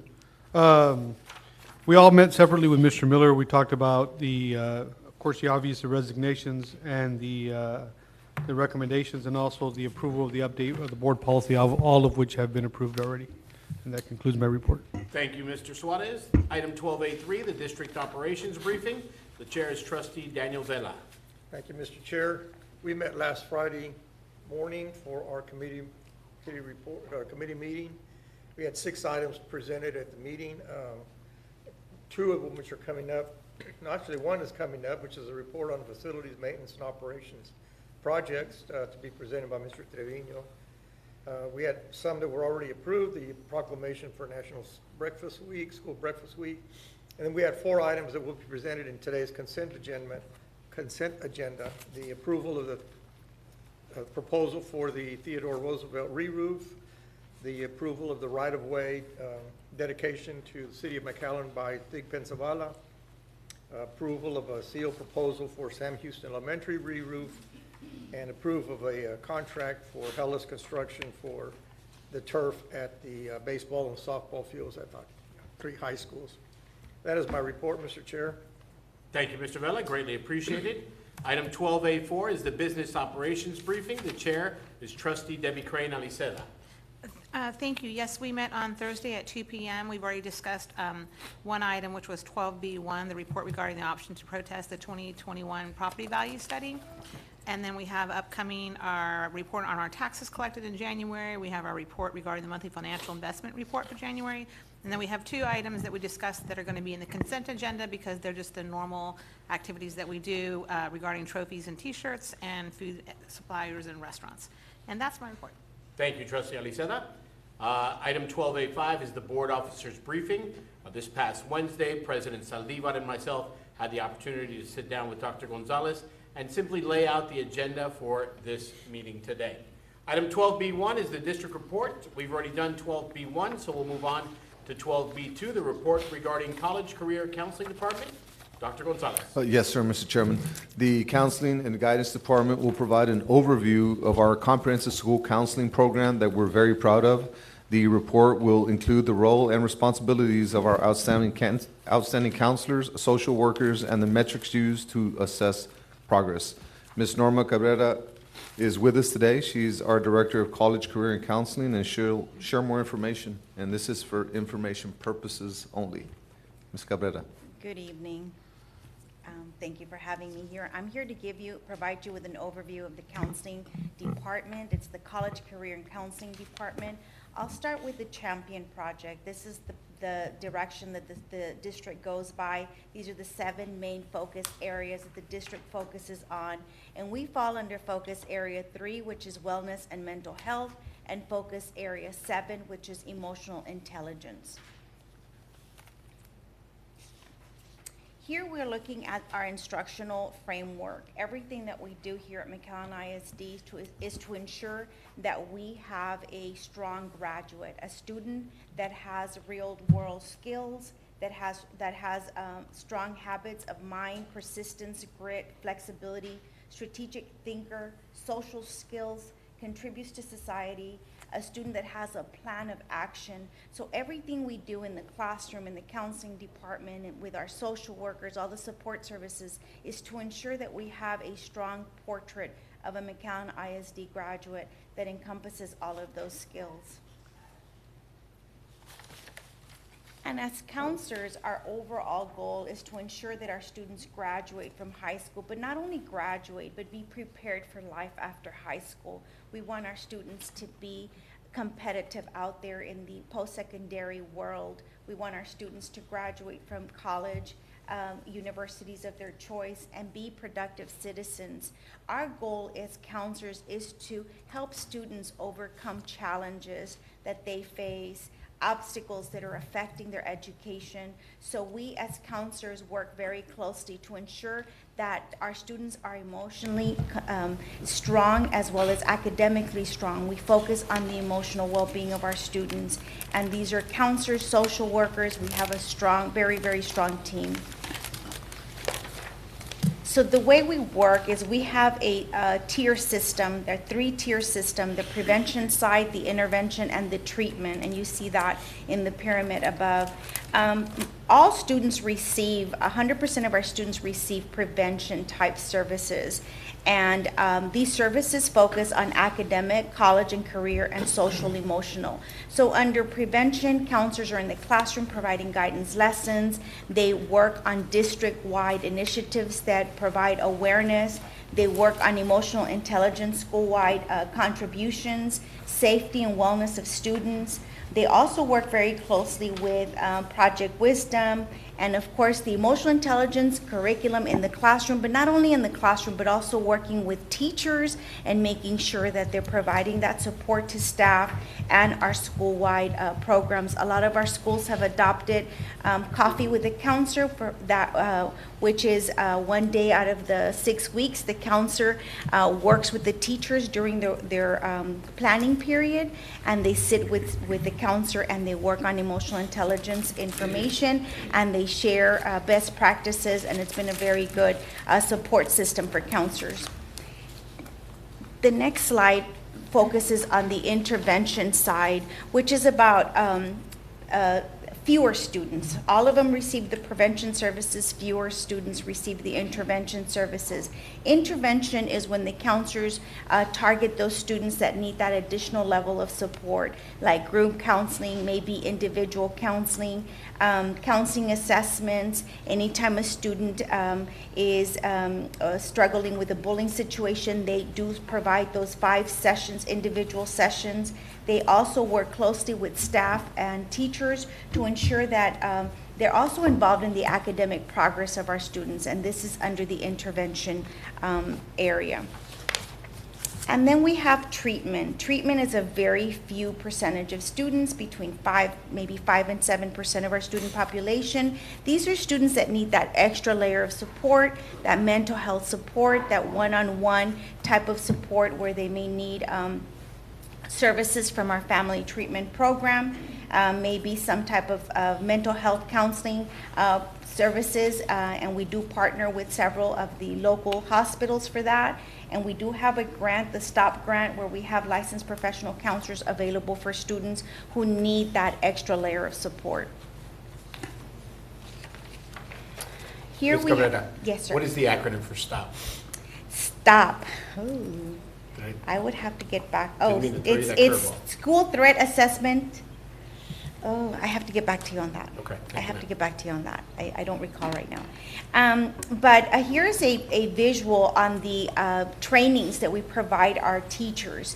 There are several state mandated trainings that every single teacher needs to participate in. And our family treatment program visits the different schools and ensures that all of our teachers are trained in the area of suicide prevention. There is human trafficking. There is mental health support trainings that are state mandated, and we make sure that every single one of our staff members participates in those trainings. The next slide focuses on the 4 components of counseling. We have the guidance curriculum component, the responsive services component, the individual planning component, and the system support. So everything that the counselors do fall under these 4 categories. Guidance curriculum, counselors are in the classroom making sure that our students strengthen their interpersonal skills and intrapersonal skills. They focus on personal health and safety. We make sure that our students learn skills that are going to teach them how to live, how to learn, and are going to teach them how to work. And that's the focus of the counselor.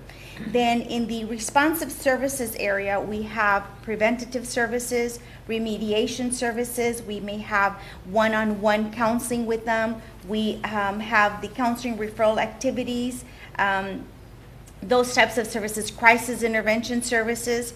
Individual planning, we see this a lot in our middle and high schools where the counselor sits one-on-one with the student, make sure that they have all their graduation credits in line for graduation, that they have that college readiness plan in place for post-secondary education. And then the system supports is everything else that we do to manage our programs, all of the indirect type of services that our counselors have to have in place in order to provide the necessary services that our students need.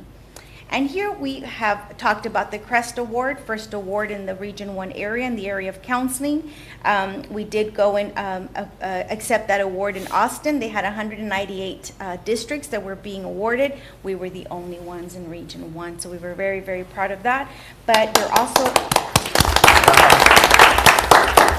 I want to thank Fields Elementary, Jessica Guerrero, who worked very closely on the application, and we submitted that. But next year, we have a goal to get a lot more CREST awards district-wide.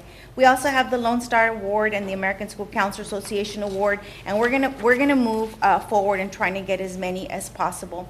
And the next picture you have Miss Jessica Guerrero and Mrs. Tretla, the principal at Fields. Here we are receiving the award in Austin. And the staff there was looking for us. They're like, we need to look for McAllen because we need them to apply for more awards because they're the only ones in South Texas that have received this award. So we were like very popular in the area. And then we have, of course, the School Counselor Appreciation. The state theme was Rising Together, Building a Better Tomorrow. This was the Texas Counselor Association state theme. Here's some pictures of our counselors in action. They work very closely on, like I said, individual counseling, career awareness, a lot of different types of awareness. We have counselors in action in group settings and one-on-one. We have very, very strong counselors here at McAllen ISD. And then the next visual is our Counselor of the Year. The Counselor of the Year from February 2022 to January 2023 is Dr. Pat Avila from Garza Elementary and Micaela Cortez from Fossum Middle School. We have a secondary and an elementary. We're very, very proud of our counselors. And then the next visual is just a group picture of our event that we had last week. We have the social workers, we have our college readiness specialists, we have our high school counselors, our elementary counselors, and all of these people make things happen. So we take very good care of our students here at McAllen ISD. And here we have, we ensure that our students are book smart and people smart. And that concludes my presentation. Awesome. Thank you, Ms. Cabrera. Thank you. Any members of the board have a question for Ms. Cabrera while we've got her up here at the mic? I will email you your question, the answer to the stop grant. Yeah, please do, because he's upset. Yes, I will definitely. It's the Stop Violence Grant. Stop Violence Grant, It's okay. the Stop Violence. So it's not an acronym It's for anything not in an particular? acronym. Got it. Okay. All right. I'm a sucker for acronyms, that's why. No problem, So, sir. Thank you. thank you, Ms. Cabrera, we appreciate it. Item 12B3, the report regarding facilities, maintenance and operations projects. Dr. Gonzalez. Yes, sir. This is a monthly report from our Facilities Maintenance and Operation Department. We have Mr. Ruben Trevino, our Executive Director for FMO, who will guide us through this month's projects, and this is for information purposes only. Welcome, Mr. Trevino. Good evening, members of the board. Dr. Gonzalez. I'm here to present on the projects that we have currently ongoing, completed, and upcoming for our district. Beginning with our high schools, you have the culinary arts lab renovation, which is pretty much almost at 95 to 98% complete. We're just pending some of the electrical gear from the contractor, and that should be here any day now. And that's the only thing pending on that project. We have the restroom partitions at the Memorial High School that are about 95% complete already. We also have the portable building remodels that we're currently working on. Both row portables have been delivered. We're working with our mover on getting Memorial and McAllen High School delivered to the sites. Our next slide is a completed projects, current completed projects at the high schools. We had the athletic area water bottle filling stations already installed by facilities. At Rowe, Memorial, and High School, those have been completed. And the partition replacements at the entire high school over at Mackay have been completed as well. We also have some upcoming projects at our high schools. We have the HVAC upgrades that are currently finishing up design. We've got Lamar, which is one of the ones coming up, one of our first projects that we'll be putting out to bid. We have the design on the black box theaters that we've been working with Black Box Theaters and Mariachi Centers, which we've been working with Ms. Loya and her team and the design team as well. We had a preliminary meeting last week, and we have another one coming up at the end of this week. We have our cafeteria expansion and modifications. We've received our second set of review plans from our design consultant, Half and Associates. They've provided a 50 to 65% design review as of now, and our staff is reviewing that currently in-house. We also have the McAllen High School football practice field, new synthetic turf and track that's in design right now. We should be receiving the preliminary plans by the end of this week for approval. And Mr. McClinney and myself have been working with our design team on the McHigh synthetic turf and track that we're bringing forth. We also have the baseball and softball fields, which is a synthetic turf installation that will be coming up later in our agenda for Rowe, Memorial, and McAllen High School. Our next slide is a picture of what our baseball and softball turf will look like. It's got the alternating green on the outfields. We've got the logos for each school. We've got the McAllen A+ logo in the middle of the field, and on the halo we have the mascot. In this case, it's a Warrior field. So we've got that halo on both the softball and the baseball fields. Yes, sir. If you go back to the slide, the brown, is that a rubber turf, or is that going to be dirt? That is all 100% turf. Wow. The whole field is designed at 100% turf. So no more. No more. Yeah, correct. Our next slide is our completed projects at our middle schools. We have the athletic area bottled water filling stations that FMO had been working on that are now complete at Travis, Brown, De Leon, Morris, and Cathy. Our next slide is the ongoing projects at the middle schools, in which we have the fire alarm upgrades ongoing at Travis and Cathy, portable weight rooms being remodeled at Morris, Travis, De Leon, and Cathy as well. Travis and De Leon are pending to be moved. We also have upcoming projects for De Leon, which is our HVAC upgrade, our Travis Middle School HVAC and roof upgrade that is also being finalized, and we'll be reviewing the final plans to be able to work with our purchasing department to put out there for procurement. And we're also working on our cafeteria expansions, both for Brown, De Leon, and Travis. Our surveillance camera upgrades for De Leon and Morris, plans have been submitted to us as of last week at 100%, so that we're able to start working with purchasing as well to put those plans out and the projects to bid. And we also have chiller replacements at Fossum and Morris that are upcoming. Completed projects at our elementary schools, we have intercom replacements that we've just completed recently at Garza, Gonzalez, and Fields. We also have our pavilion lighting upgrades, which are now complete at all of those 8 campuses that you see on there. And we also have the painting completed at 3 of those campuses as well at the elementary level. Ongoing projects at the elementaries, we have the pavilion painting ongoing. Lighting upgrade, we're just pending the light fixtures for Seguin, which will be completed this week.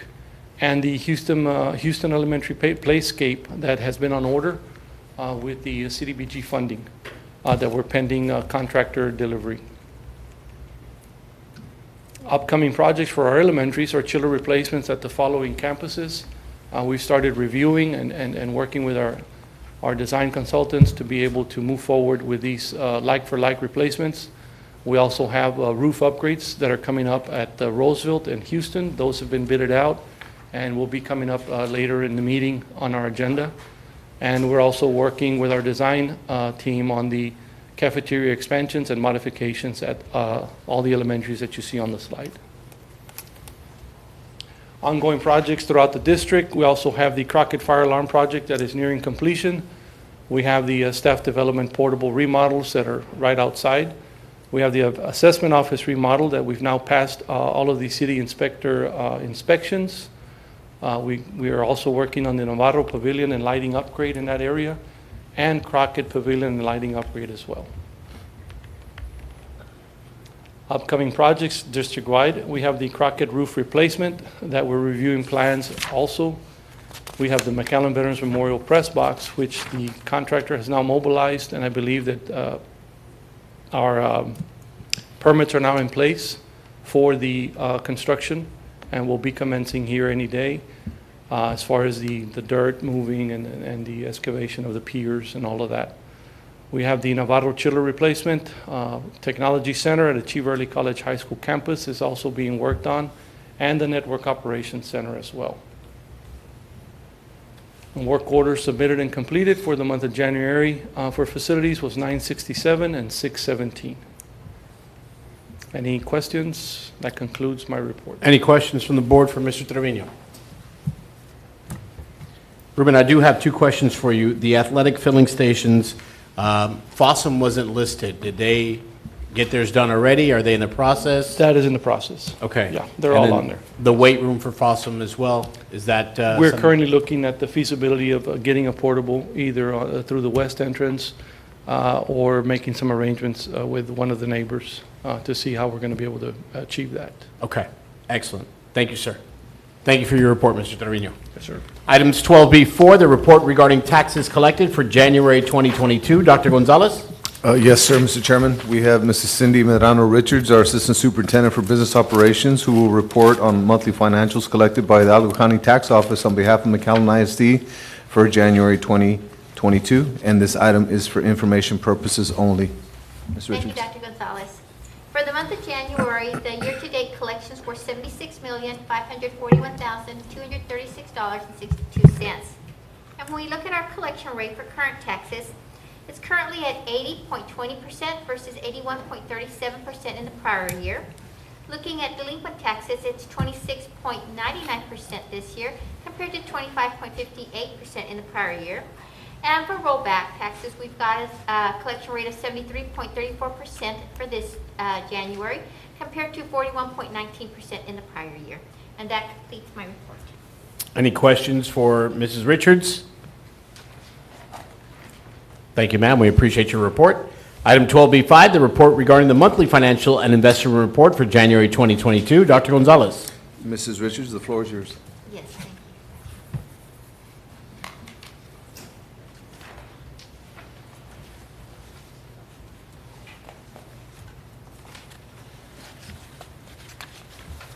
For the month of January, the year-to-date revenues are $150,894,731.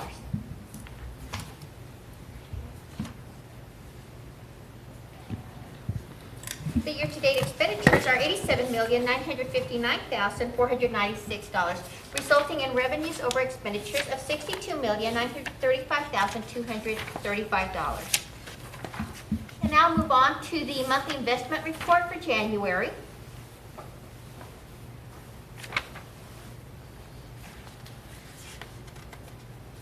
The beginning market value was $146,840,859, and the ending market value was $164,178,836, with the average yield to maturity for the period of 0.146%.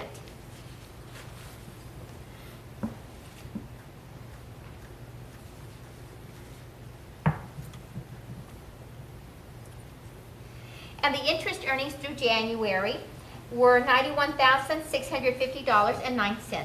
And that concludes my report. Any questions for Mrs. Richards in regards to the monthly financial report? No, sir. I guess with all the volatility that's going on across the world, this is something that we've got to keep a close eye on because it's going to have an effect on what we're bringing in, right? Yes, it will. We're already seeing a shortfall this year compared to last year, and we're continuing to see that trend as the year continues in terms of interest rates. All right. Thank you, ma'am. Moving on to the consent agenda items. All of these items are available to approve at one time unless a trustee would like to have one singled out for discussion. So board, anybody would like to have an agenda item taken out? If not, I have items 13A through 13I and a motion to approve from Mr. Suarez. Is there a second? I'll second. Second by Trustee Vela. Any comments, questions, or concerns? Hearing none. All in favor signify by saying aye. Aye. All opposed, same sign. The ayes carry it 5-0. Thank you very much. Moving on to item 14A1, approval of the 2022 summer school programs. Dr. Gonzalez. Yes, sir. Summer school programs provide opportunities for students to enrich, recover, and/or accelerate their academic skills. Programs are available for pre-K through 12th grade students, and we have Dr. Rosie De Hoyos, our Assistant Superintendent for Instructional Services, who will share more information, and administration is recommending action on this item. Thank you, Dr. Gonzalez. The purpose of the summer school program is to offer students in kindergarten through 12th grade opportunities to accelerate, recover, and enrich academic skills. We have 3 program categories: the accelerated instruction, the enrichment camps, and the extended year for students with special needs. Instruction will start on June 1st through June 23rd with a teacher workday and student registration on May 31st. We also have the STAR Summer High School retest, which will be from June 21st through June 21st through 24th. The accelerated instruction program will be for students in testing grades who failed the state assessment during the 21-22 school year. The program will be offered at cluster sites, elementary campuses, and all middle schools and comprehensive high schools. The credit recovery program will be offered at all middle schools and high school campuses. The enrichment camps will be offered at multiple locations at multiple times and for different grade levels during the month of June and July. These are the elementary cluster sites. Seguin will be hosting McAuliffe and Alvarez. Roosevelt Elementary will host Houston and Escandon. Milam Elementary will host Perez, Rayburn, and Wilson. Castañeda Elementary will host Sanchez, Garza, and Hendricks. And Jackson Elementary will host Zavala, Fields, and Gonzalez.